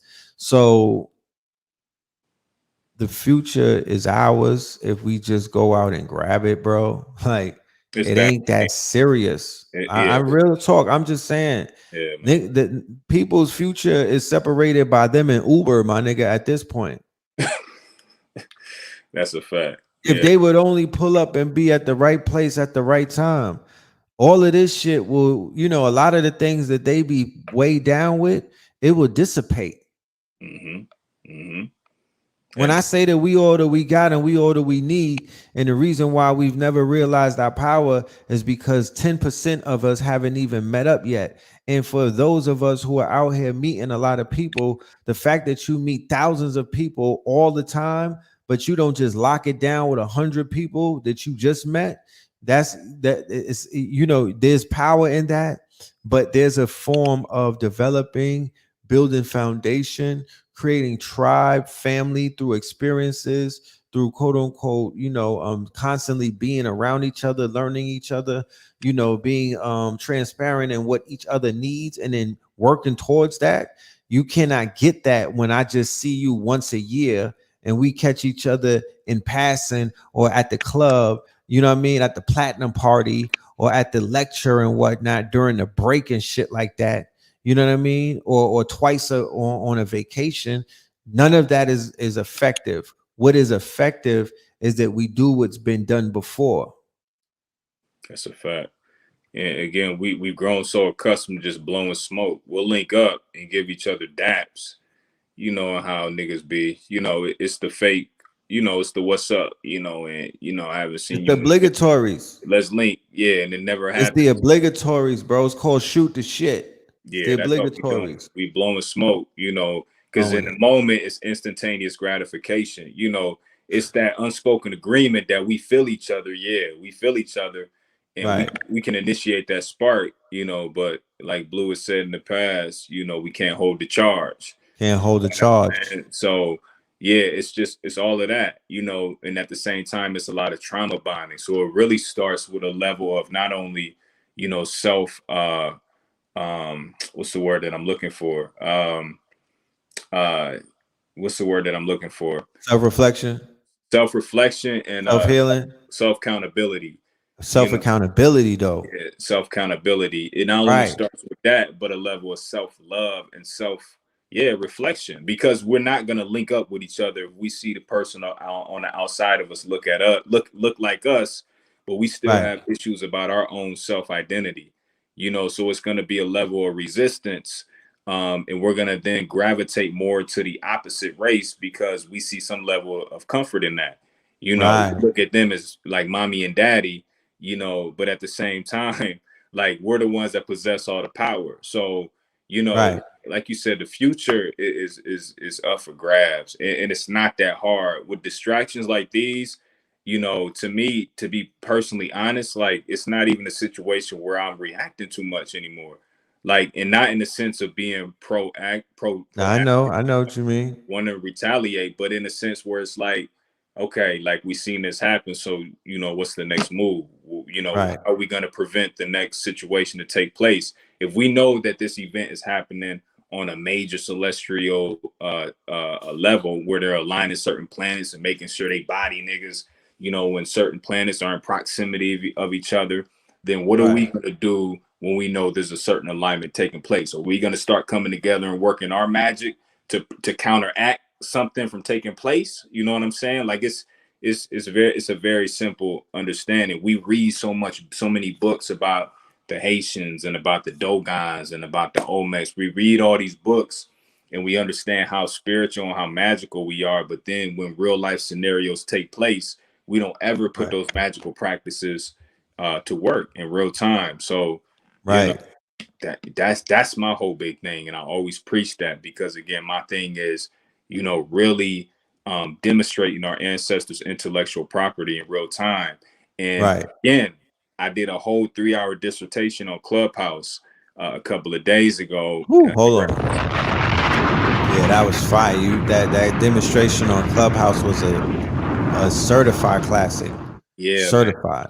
And again, what I'm really demonstrating is that we really can do some very monumental things, and it's not even physical. I'm sitting at the crib coming up with different algorithms and things of that nature, just, you know, off the strength of me doing my own work internally in order to receive this level of information, give it up to the people, you know, and allow them to demonstrate a certain algorithm in their personal life to open up, like I've always said, supernatural doors. So again, what I'm really demonstrating is a level of intellectual property that our ancestors had that we can do in real time. You know what I'm saying? And Right. that's key. So, you know, again, we just got to begin to really be proactive when it comes to scenarios like this and understand how powerful and magical we are and how we can really tap into unseen force and really counteract situations that took place like in Buffalo. And that's it. Definitely, definitely. I hear that, man.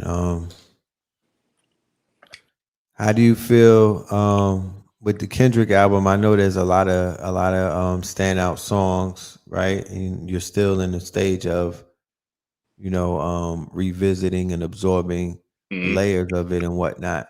But Mm-hmm. as it stands, are there about 3 that stand out to you in that project? Yeah, Count Me Out is one. Die Hard is two. Right. And to me, Die Hard is going to be the next song that pops in regards to like more of a radio. That's more of a group. You know, anybody can groove to that. That's like, Right. The singing song, the singing the singing Kendrick, you yeah, know, throw one to the ladies because that's a vibe on that. what it was. Yeah, that's what it was. So Die Hard, of course, like Father Time. It's so, I mean, the three for me is the Count Me Out, the Die Hard, and I would have to say, it's I mean the whole album pretty much, but like, United, by Grief, the intro. I would have to The say intro, right. those three. Like and I'm almost concerned because I got that album still on repeat, and it's like that's what I go to every time. I'm just like, damn, like this, you know, it's you hear something different every time, and it just gets better. But yeah, I would say those three, Count Me Out, Die Hard, and then the intro are three that kind of stick out to me. But outside of that, of course, you know, like Father Time, you know, and Mirror. I mean, it's so much, you know, there's so many other reasons why I like other songs, but on the album, yeah, those three stick out to me. Definitely. I appreciate. Yeah, we got similar tastes. You know, we do have similar tastes. Father Time is something that I vibe with. You know, I love the arrangements and whatnot. Actually, the one with We Cry Together, that's growing on me. I won't call that my top three, but there's a third verse that I don't remember listening to. And I heard it today and I was like, oh, this shit is deep when they start communicating. Remember the first verse, he's basically cursing him out, but the song starts out, he said, this is what y'all sound like. This is what y'all sound like, right? Or this is what the world sounds like. Right. The other one, real quick, that I wanted to mention is Crown. Crown is fire. Yes, Crown is a classic. Crown is another one. I mean, Rich Spirit, that's another one. Rich Spirit is fire. Damn, I don't know. It's like it can go either way, bro. Like the whole project is nice. Right. But nah, and then when you piece it together as a collection, it's like it's a movie. Like, wow, this shit is going places. Like it's really giving me what I need. It's painting a picture of, you know, a person is being so transparent, so human, so you know, releasing, because remember, it is of no coincidence that the blood moon, right? Everything about it represented everything that album was, and you can't just make that up. Right. You can't make shit like that up, bro. Man. When you break that moon down and what it represented, when it was talking about letting go, the going deep and whatnot, confronting trauma, the aspects of Scorpio with death, and then you have the big steppers, and then you have the slime. You got the slime in the south, in the Georgia side, but then the slime from Florida is the gremlin himself, Kodak. Yak, nigga, Project Baby. Yeah, man. Yeah. Who is the muse in this quote unquote conversation, because Kendrick is not a big stepper. He's not known for that. But the poet that he is, he was always able to give us the quote unquote, he was able to undress the fucking big stepper. He always reported about the big stepper. He could speak, you know, he could remember, this is theater. Huh? Yeah, because he could speak from that perspective really well. From that perspective, Big Stepper's the character who's always been in the story and whatnot. So, you know, we see that in Kodak Black, right? He is the muse, and people get personal and they try to add their politics, but he already told you about cancel culture and fuck your politics. Nobody cares what you think. We're making art. We're making art. Same reason why Kanye West brought out Marilyn Manson and the Baby. Right, and the Baby. It's a statement. Like, it's art. Like you said, it's art. And I want to even say this, like, it's crazy because the dichotomy in reference to the character Kodak, like, you know, because when I played out the color purple, those who follow me, of course, know what I'm talking about. When I played out purple on Instagram, initially the day, May 3rd, when I played it out, I said, you know, in a nutshell, basically that this color not only represents your royalty being demonstrated in real time, but it's also going to represent the fall of a king and the rise of kings. So we seen that demonstration take place. We seen the speech that took place after I called the color out in reference to Queen Elizabeth missing in the seat, you know, during her speech. We seen YSL get taken down, but at the same time, we seen Kodak Black rise up. And it's funny because the last, like, at least 5 or 6 pictures in his Instagram are him wearing all purple. Every single picture he's wearing purple. So, you know, we're seeing just a flux of characters either falling or rising. And you know, Kendrick Lamar made a statement when he put Kodak Black on the album because he represents that motif in its entirety, the stepper, the big stepper. So Right. you know, it's just that, I mean, that's art. You know, I can't even say, there's really no words to explain this art. I mean, you had Kodak Black on there doing poetry. I'm just like, you know, it's just it's a whole thing, man. So yeah, Kendrick again did his thing, and you know, like you said, it's a core cutter, it's a paradigm shifter, and it's going to start Right. another conversation because now it's enacted in people to begin a level of self-healing within themselves, face their traumas, you know, even go as far as to have conversations with their woman, you know, and yeah, bro, you know, it's again, it's a very powerful project that came right in time. Right. I totally agree with what you say. You know, review wise, I'll give it a 9.5 out of 10. You know what I mean? I'll reserve my right to just hold that 5 out to say that, you know, we all have room to grow. Yeah. But I think he understood the assignment. He delivered. It did save people. He's like, I'm not your savior, but this album did save the culture. It reset the culture. It's gonna help reset the culture. It has the capability of opening up a lot more chambers for other artists to really start getting in their art bag and whatnot, and a possible, you know, a wave of a sort of a renaissance to shift the goalposts and to, you know, really stamp the arrival of a new sound and a new quote unquote bar that Mm-hmm. has been raised, Mm-hmm. to force these artists to really do some fucking work. So, you know, the possibilities are endless. You feel me?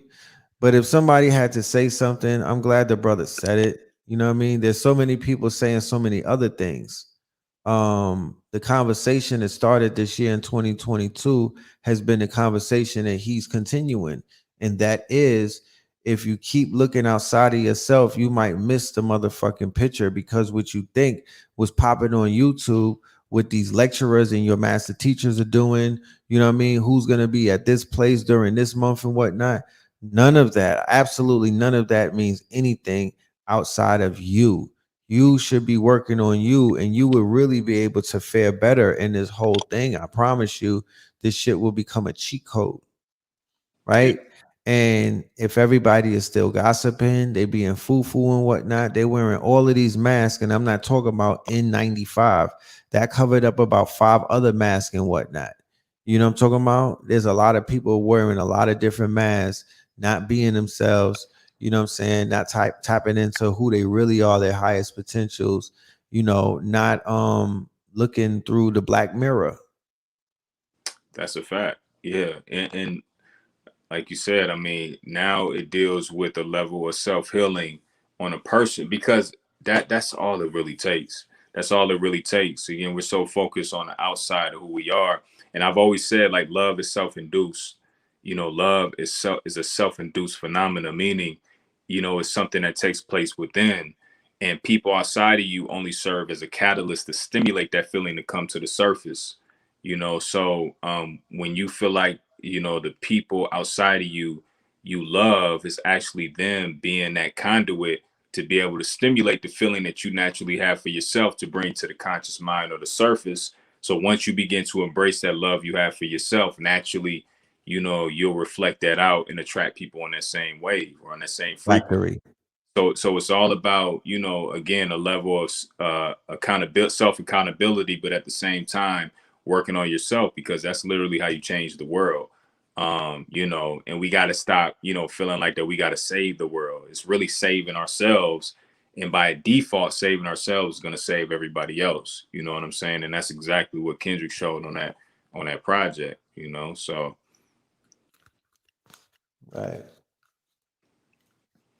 Right, man. I mean, the N95 video was fire. His visuals, you know, they only add to the excellence that he's delivering.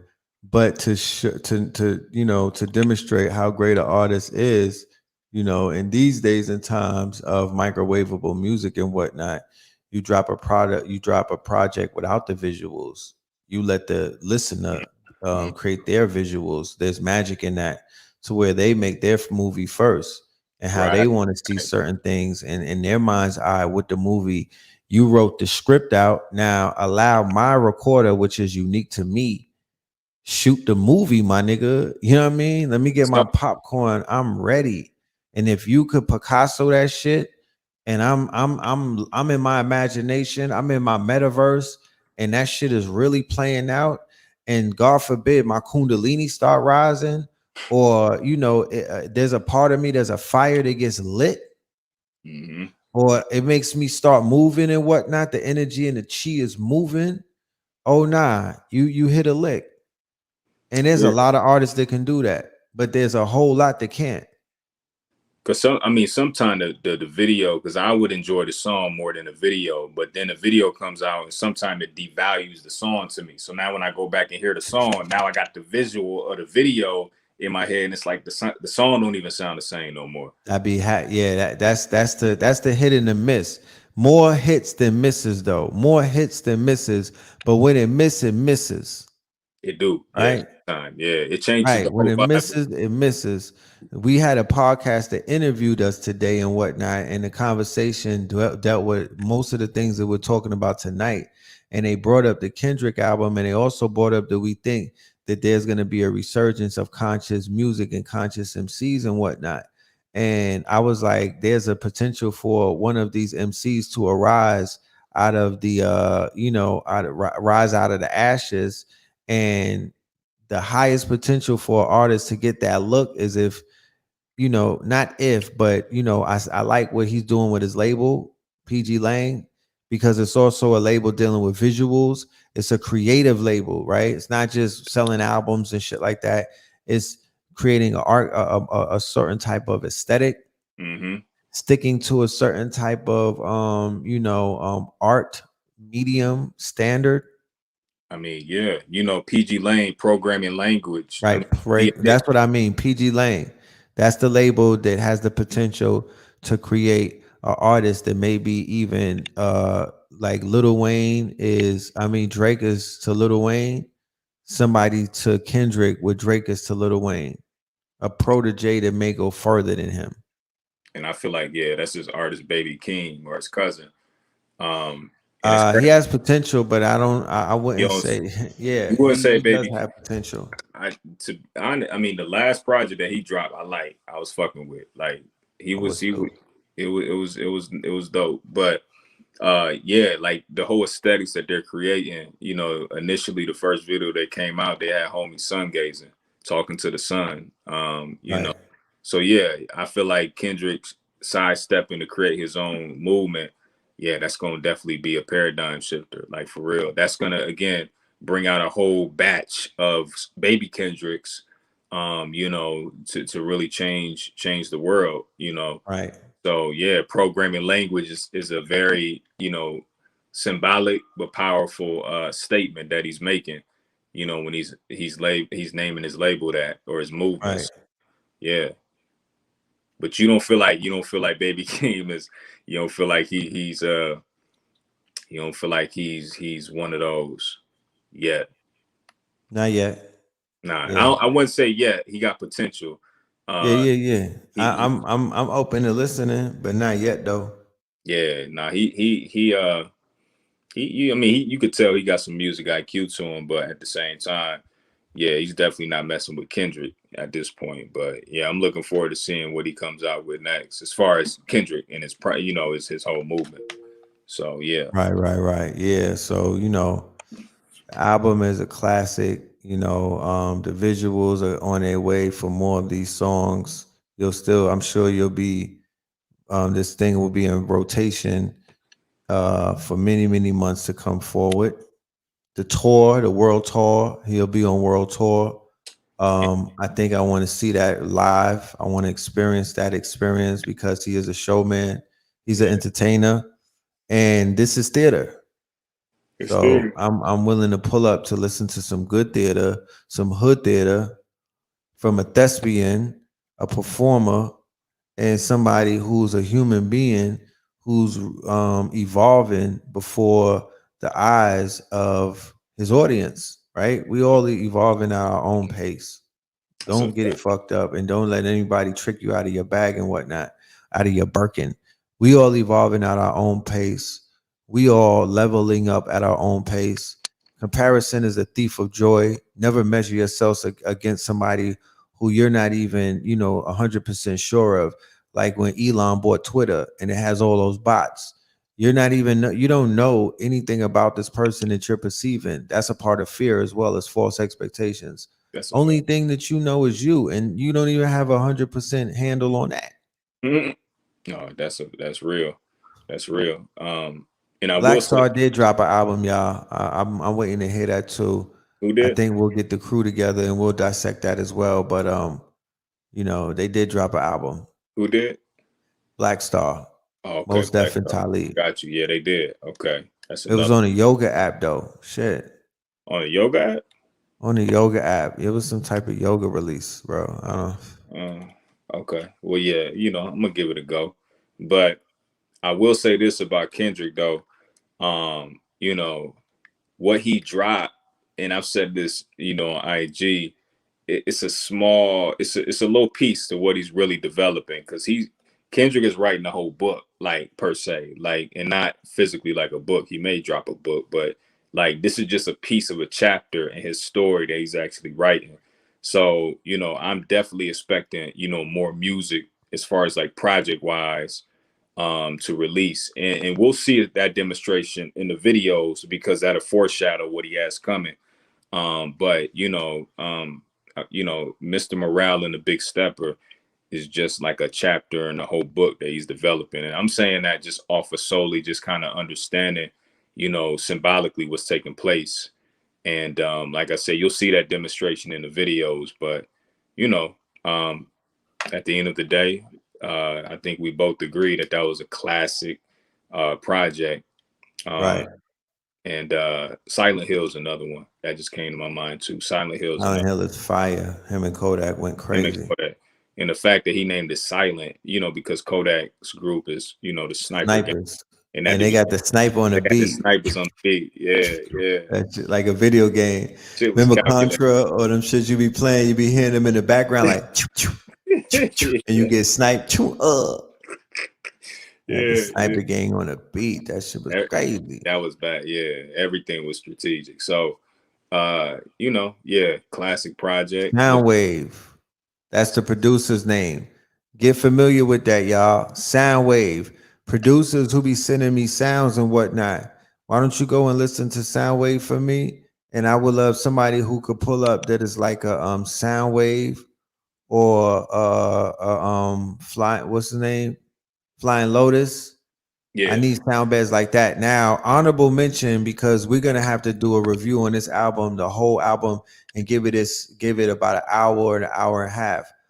The Young God by Cher and Pooh, his album is fire, son. When I say a classic, it's a classic. You know what I mean? It's a classic. I was caught up in the Kendrick universe, but I did stop, and I was drowning in the sounds of the Ampu new 13 project. Right, shit is fire. There's a whole feeling to it. He's tapped in. He got the sound right. He is part of the future. I'm gonna have to tap in too. I heard his last project, which was fire, but I haven't heard the recent one. I'm gonna have to tap into to this new one that he dropped. Right. Blue told me that y'all were at the shoot, and he had the whole setup. You know what I'm saying? The whole the videos that he about to drop is crazy. This shit, he had it. Yeah, the whole setup. And it was, man. Mm-hmm. Cinematics, yo. Yeah, that's right. Taking that light and doing something with it. But and doing something with it. So the sounds are coming. Cambada's coming. Lizzie Jeff. Lizzie Jeff is coming, right? Yeah. There's a lot of people on the way. Red Pillar is coming. Blue Pillar is coming. You know, KT, the Arch Degree is coming. There's people on the way. A Rashid is coming. You know, Black Dot is coming. So there's some things on the way, man. Somebody said, "Where's Bada at?" Oh, he's cooking. He just did something with Black Dot called Diet Woke. Diet Woke.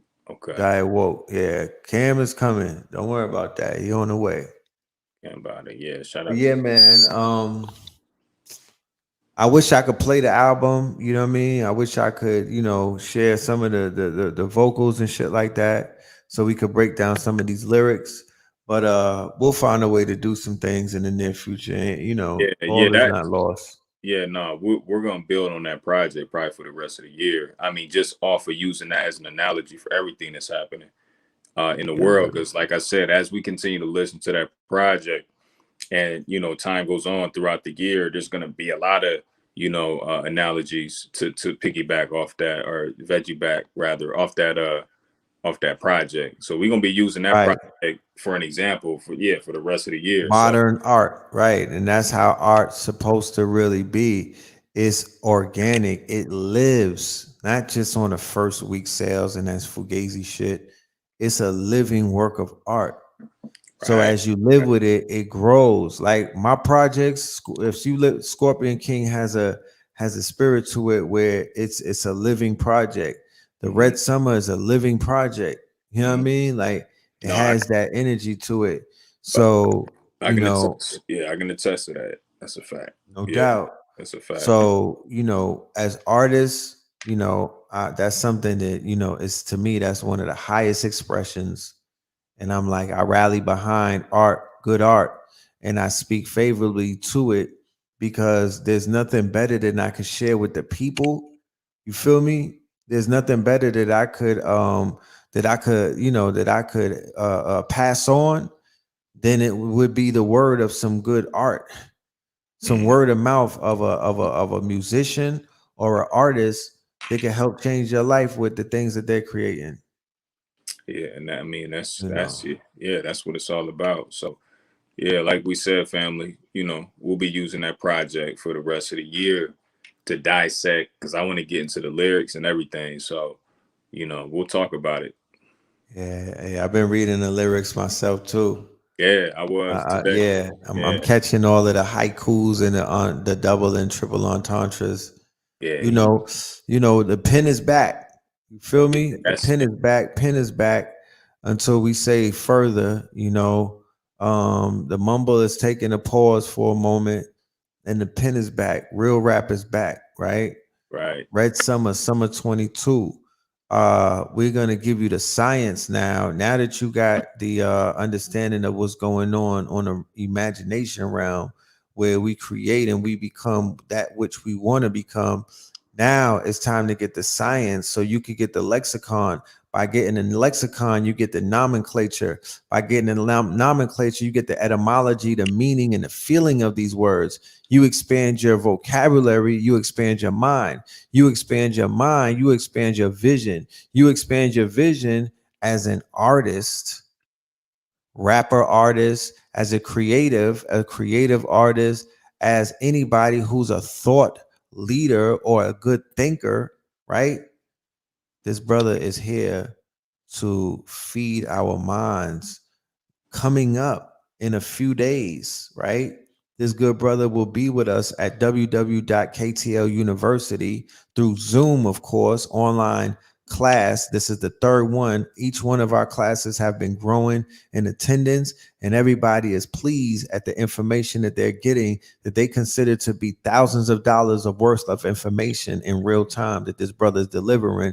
Because like I said, you can't get this in a college course. You can't get this on Google. This approach, the information, the presentations that he does, the truths that he's able to show you in real time that he's actually living, you know what I'm saying, is priceless.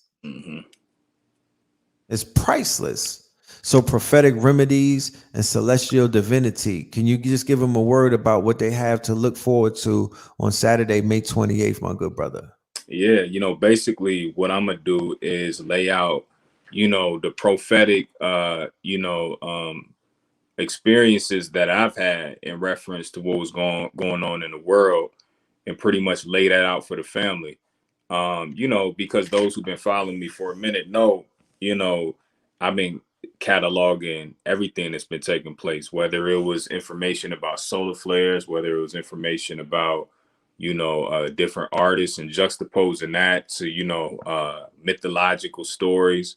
But, what I'm going to do is pretty much lay out, like I said, a prophecy that's been playing out since 2020, in reference to us as a people. And a lot of people don't see it because it's not being demonstrated in front of them in a way where we can digest it and see it at a face value. It's very symbolic, and it's happening right in front of us. But, I took it as a natural decoder, and, I did my due diligence to really map out exactly what's taking place in front of us by way of, not only telling you level, but also laying out, the prophecy in a space where, the individual can see themselves in the mythology as well.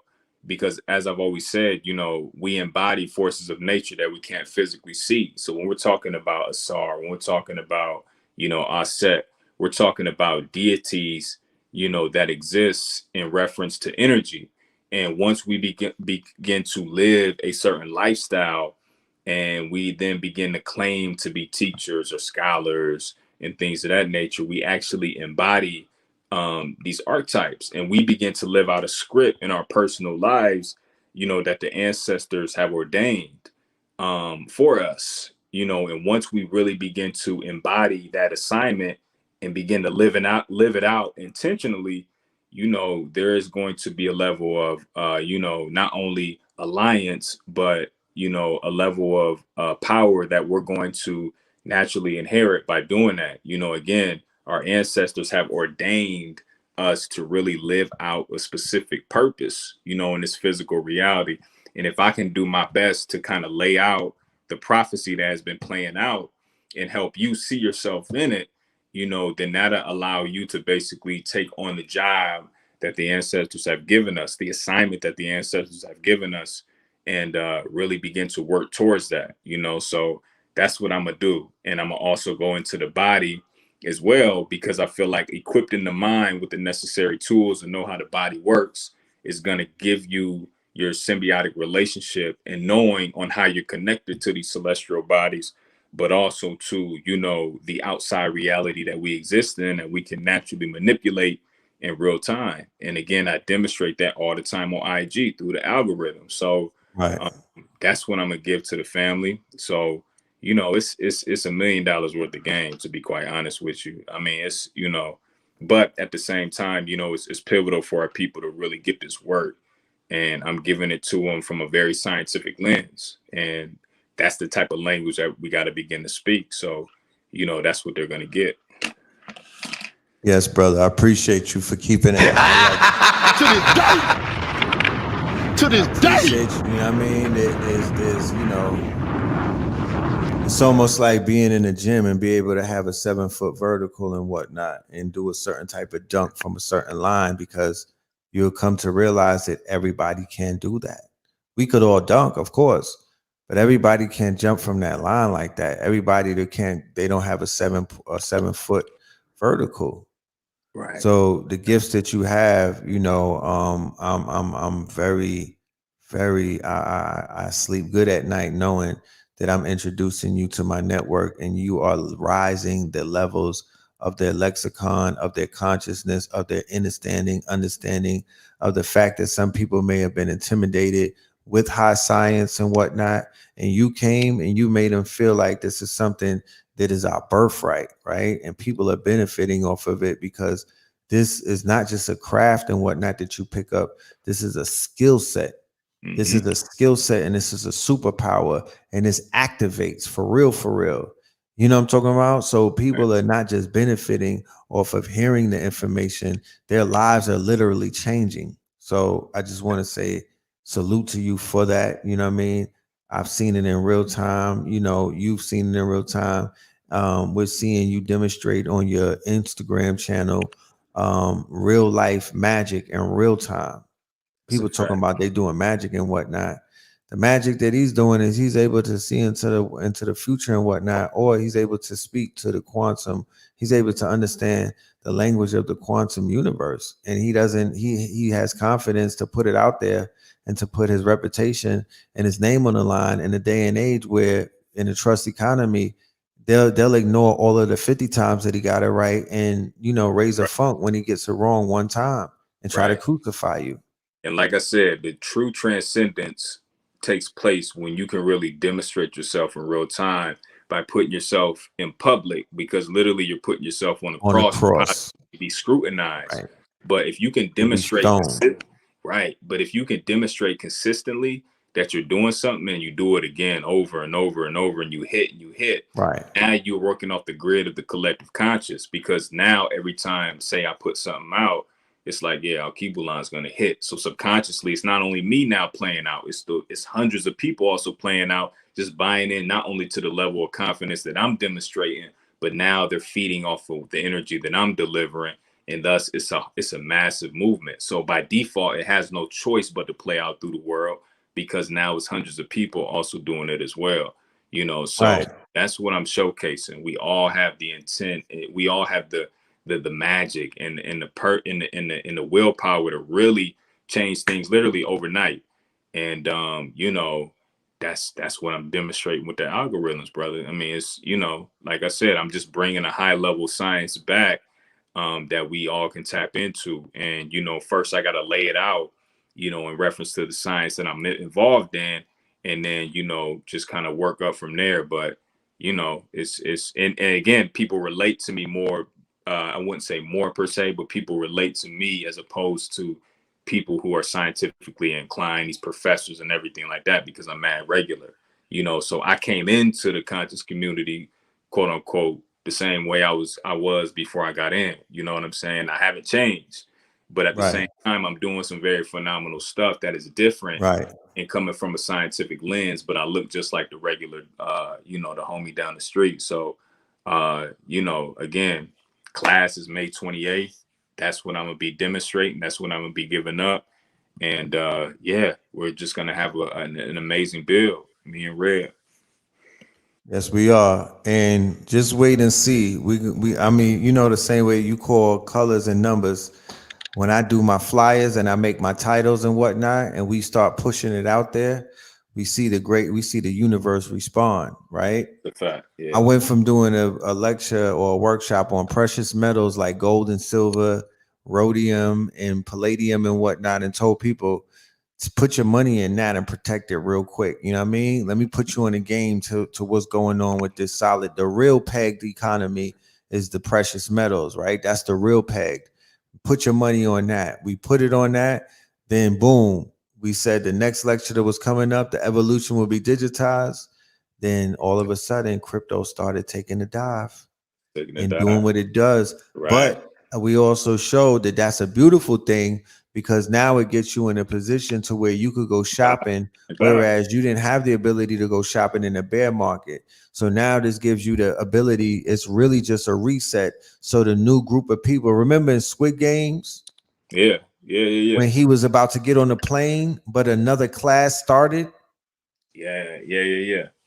That's exactly what this iteration is. After there's blood on the dance floor, it's almost akin to like the Red Wedding and whatnot in Game of Thrones. There's really blood on the dance floor. Bodies get caught. It's fucking it's the usual suspects and whatnot. The last scene where everybody gets shot. That's what it is. But it resets, wash and rinse, and a new group of people come in, a new class, right? And now they go through wash and rinse, a roller coaster. They have to go up a ladder and shit like that. Collect and go, collect and go, collect and go. These other people have already cashed out, like how you cash out on Susu flowers and whatnot.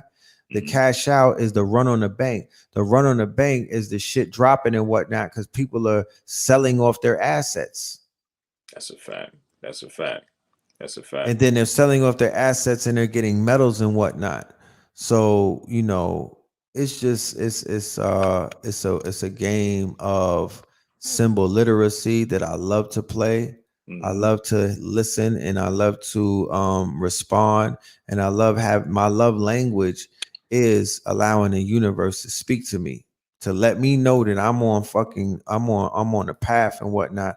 I'm on my right path. There is no the right path. There's only your path that's right for you. Has nothing to do with anybody. Although that we're connected as sentient light beings, we've agreed through contract to walk this fucking road alone. That's a fact. Yeah. And with that being said, because we don't come out of yonis, you know what I'm talking about, you know, in a fucking in a bundle, as a bundle deal, we come out one-on-one. That's a fact. Yeah, we come out. Yeah, I mean, basically, pretty much, you know, we walk this journey alone. At the end of the day, you know, we're going against the grain. So it's a dark, you know, type of scenario, darker road, because it's a situation where you almost gotta, you know, take that leap of faith and hope that you got some wings that pop before you hit the ground, so you can take off soaring. You know what I'm saying? So, you know, it's fighting in the dark, but at the same time, within that darkness is all the light that you need. And, you know, it takes courage to go down this path, because it's not an easy road. You know, it's not a societal standard, you know, really, to tap into this type of information.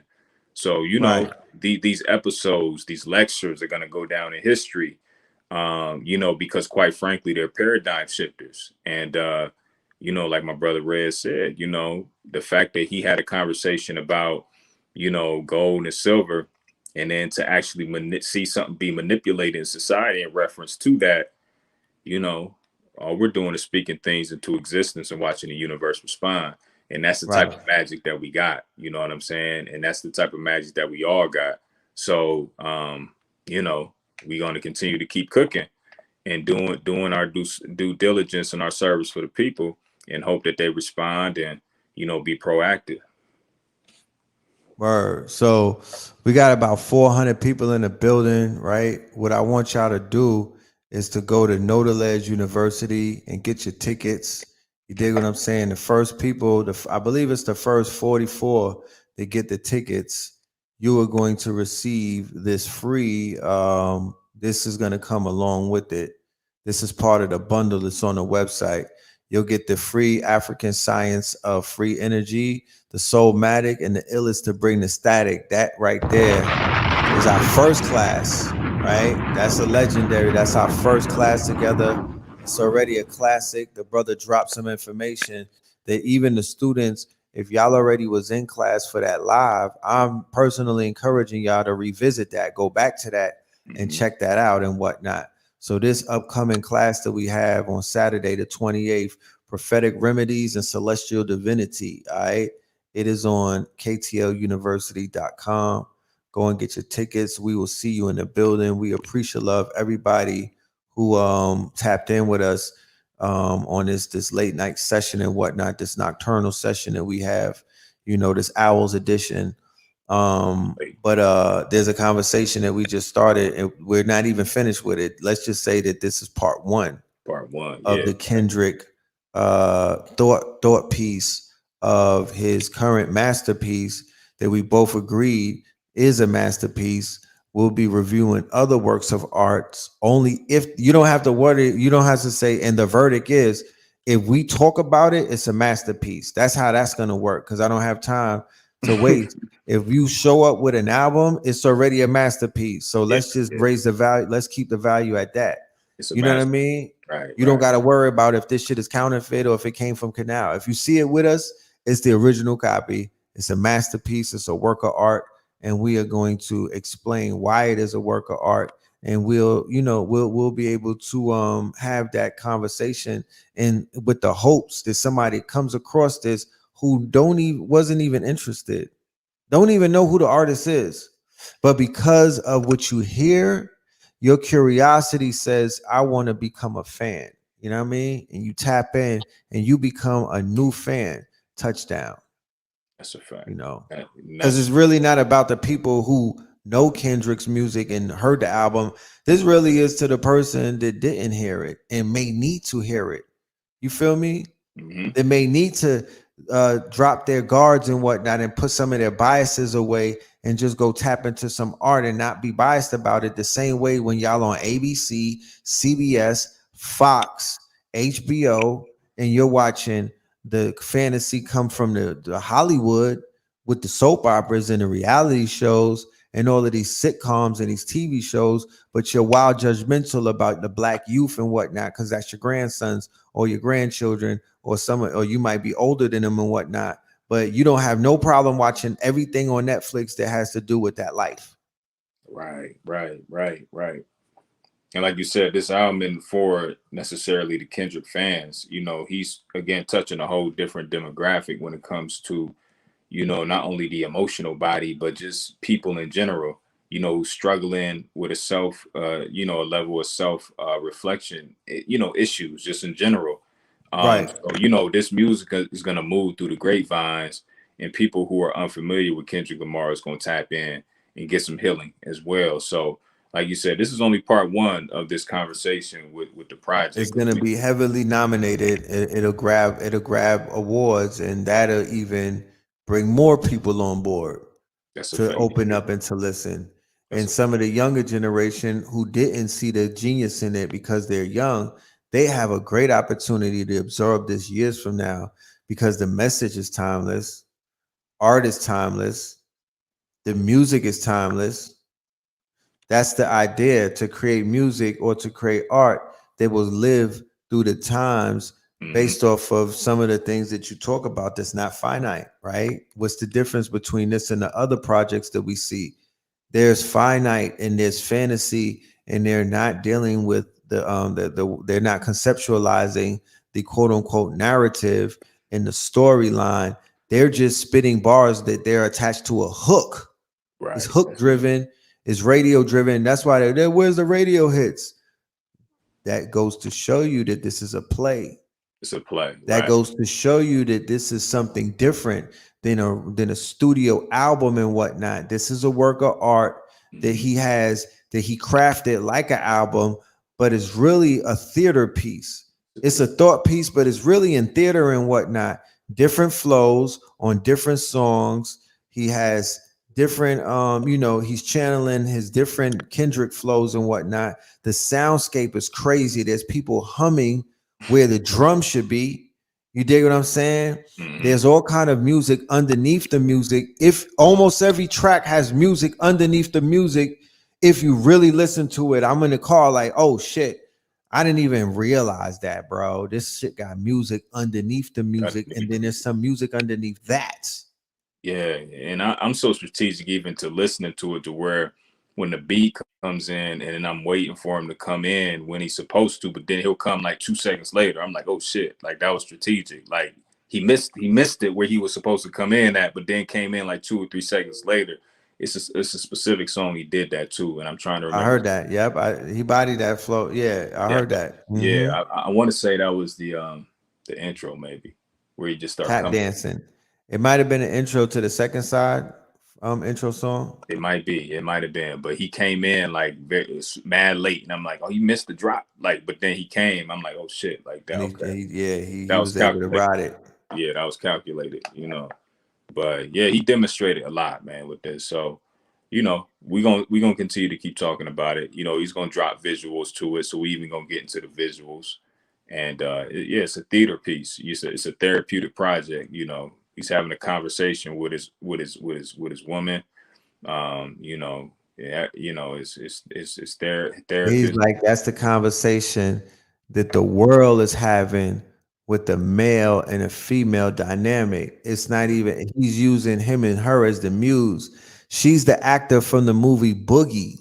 It was the love interest of the Asian and whatnot. Boogie had Pop Smoke in it as the antagonist. She's the love interest in that movie. That's the girl Paige who's rapping on that song.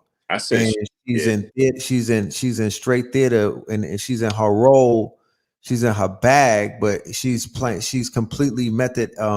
She's being a method actor in that song. Yeah, I'd say she deserves a Grammy for that. She put on a That's Grammy worthy right there. performance, That's man. Grammy worthy right there. Yeah, like she was talking and rapping at the same time. I mean, she was going crazy. Like I'm like, damn, like on point to the T. Like even to the fluctuation of her voice, to where she's emotional and hurt and pain. Like it just sound real. It just on the Griselda beat, of all things, my nigga. On the Griselda beat. Griselda beat. That's Alchemist. That was when just go back and turn it on before you know that he's about to rap. Just listen to how it starts. It dropped. You it would hear just like, brrr. yeah, it do Now that. the Griselda, like it do that. Yeah, yeah, it does. That type of feeling is straight Griselda beat.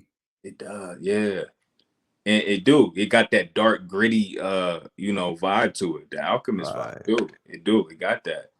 God damn, that's crazy. And then it even end, the song end completely different. They go into like some, I can't remember the instrument that it go into, but yeah, man, that's a classic piece. That's a classic piece.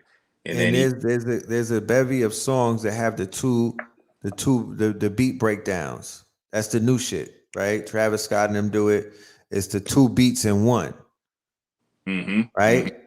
Where you start out in one flow, certain type of tempo, and then that shit switches to something different. Then you could double time, or you could really do a turn up on it, and then bang. You know what I mean? Yeah, and really that becomes that one. You don't have to do the hook with the next verse. If you body that, that's the song. That's the song, right? That's the song. You don't gotta do no hook. You don't gotta worry about a second verse. You get that shit a fire title, and you body that beat that be switching and do a bridge and whatnot. Hum it out. Yeah, you got you a song, niggas. 9 more to go. Let's go. Strap up. You could do it in one night.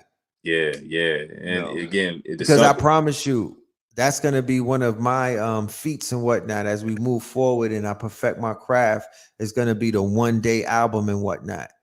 The completion of a 9-track EP, or to me that's an album, a project.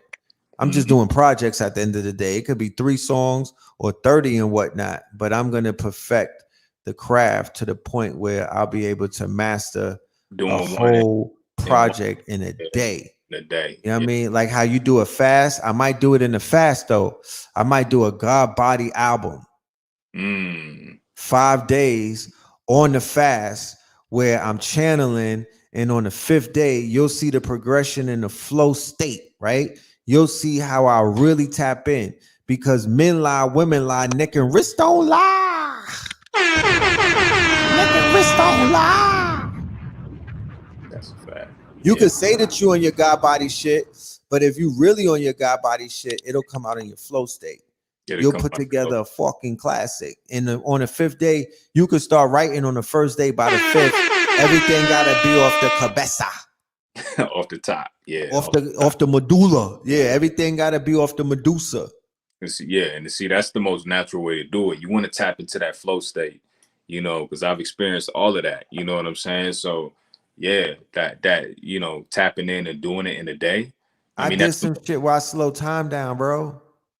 I was in such my flow state bag. The words were floating out like Tetris bricks, and I was able to slow time down. I seen all of the patterns I wanted to put them in. Like that shit is real. And see, that's what happens with me when I fast, and then I'm on day 3 and day 4, and I teach. Like it's slowed down to where it's like the words are coming to me slowly. So I'm just picking and choosing. I'm just grabbing them, and just and I'm just my fluctuation, my everything is just very smooth. So all of that. That part. We could be here all night and keep it on shooting. No, we about to cut, because I'm about to, But we'll be back before we do our class. We're gonna have a full dissertation dealing with some very dealing with the topic at hand. But it's been a pleasure building with you on this evening. All right. It's been a pleasure with building with everybody in the goddamn building. I appreciate every single one of y'all. Thank you for your attentiveness. Thank you for the fact that the chat was lit and y'all were engaging, dropping a lot of information. We all learned some things tonight. That part. And I look forward to some of these talented artists that are amongst us that I look up to and I have a lot of respect for to deliver some classics, because this is good. I feel good doing shit like this. This is honorable. You know what I mean? I'll do a 3 a.m. session talking about some goddamn music, bro. I will do that. I won't do it about everything. But some hip hop, some classics, my genius, some sounds, some frequencies. Oh, I'll pull an all nighter, fuck around. You know what I'm saying? Don't let me have some grams on me. You know what I mean? Don't let me have the Grammys on me. God damn it! Don't let me get on the Boomingtons. That, like I said before, if I ever decide to do that, that's OnlyFans content. We putting that behind a big firewall. You're not getting free Red Pill on Boomies on YouTube. Nah, I don't got fucking super chat. We're not doing that, because that's me on Super Saiyan. You know what I mean? I turn into that. That's a nigga shape shifting. I'm tapping into parts of my mind. I'm on some Adderall shit. I'll start flowing. I'll go into a super flow state, like the blind nigga who used to be freestyling on BET. To this day. To this day. Oh, this blind fury shit. I could turn into a savant on the shrooms, bro. So I rather not. We'll be here till 8 o'clock tomorrow. Yeah, man. You know, with that being said, you know, I think that's a wrap. You know, we gonna let that cook for a little bit, and then let that simmer. Let that simmer for a bit, and then outside of that, family, again, May 28th. Prophetic remedies and celestial divinity. We're gonna tap in, really get into some very prophetic information. Tickets you can purchase in my bio, you can purchase in Red's bio. The link is in both of our bios, and it's in the description of this video right here. If you don't want to type it up, just go right to the hyperlink in the description and click it. It'll take you right to there where you'll see prophets and remedies. You'll see that flyer, and then go and read the description and get your ticket. And with your ticket, you get a free 4-hour class that we did. Class number 1 comes with the bundle. Thank me later. That's a fact. All right, Red. What's it? Other than that, we good. Let that sizzle, and family. Look forward to another episode. We'll touch more on the actual show, and then let's keep these paradigm shifting classes going. Right, Atlanta, Malcolm X Fest, Saturday, Sunday. Don't miss it. I promise you. This is the movie. This is what Atlanta is made of. Festival season. West End Park. West End Park is free 99. Family event. Nothing to worry about. Multiple vendors. Music. Cyrock will be performing, and many other performers. It is child friendly. There's a playground all around there. There's food. There's vending. There's a bunch of things going on. Pull up to the West End Park. If you see me, pull up. Identify yourself. Don't be shy, because I'm not shy. You know what I mean? Holla at your peoples and whatnot. And then from the 24th to the 28th, interdimensional journey, sacred sacraments and journeys within mind, body, and spirit. It is exactly what it sounds like, right? Go to Sacred Journey tickets, and you'll be able to get what you need to get. Shaman Dooley, Nikki Morgan, all right, Fairy Hawk, Chief Nighthawk. Nikki Monty is going to be very high dimensional, if you know what I mean. For those that need the healing, for those that need to upgrade, for those that need to tweak their quote unquote machines, for those that need to quote unquote jumpstart their engines, for those that need to take some things off of them, for those that need to adjust their energy and realign their chi and whatnot. All of that is going to be taking place. It's a 4-day event in the A. You can hit me on the email if you're curious and whatnot. If you need to go through me, and I'll make sure you get taken care of. That's at RedPillar75 at Proton Mail. Or you could go to that site right there and reach out to them people. Hit the Cash App, show love. This is Black media, melanated, Moorish media and whatnot. We don't get fed by this machine. This is for the people. Y'all want to see things like this to continue and grow. Membership only, members only. That's coming soon too. Wait, I'm getting my whole I'm getting the commandments in the minutes and everything ready for that. But we will be rolling that out very soon. Members only. You know what I'm talking about? So we could get something really, really done. Those that are ready to do some things. That part. That's a fact. All right, Red, we out. Y'all stay dangerous.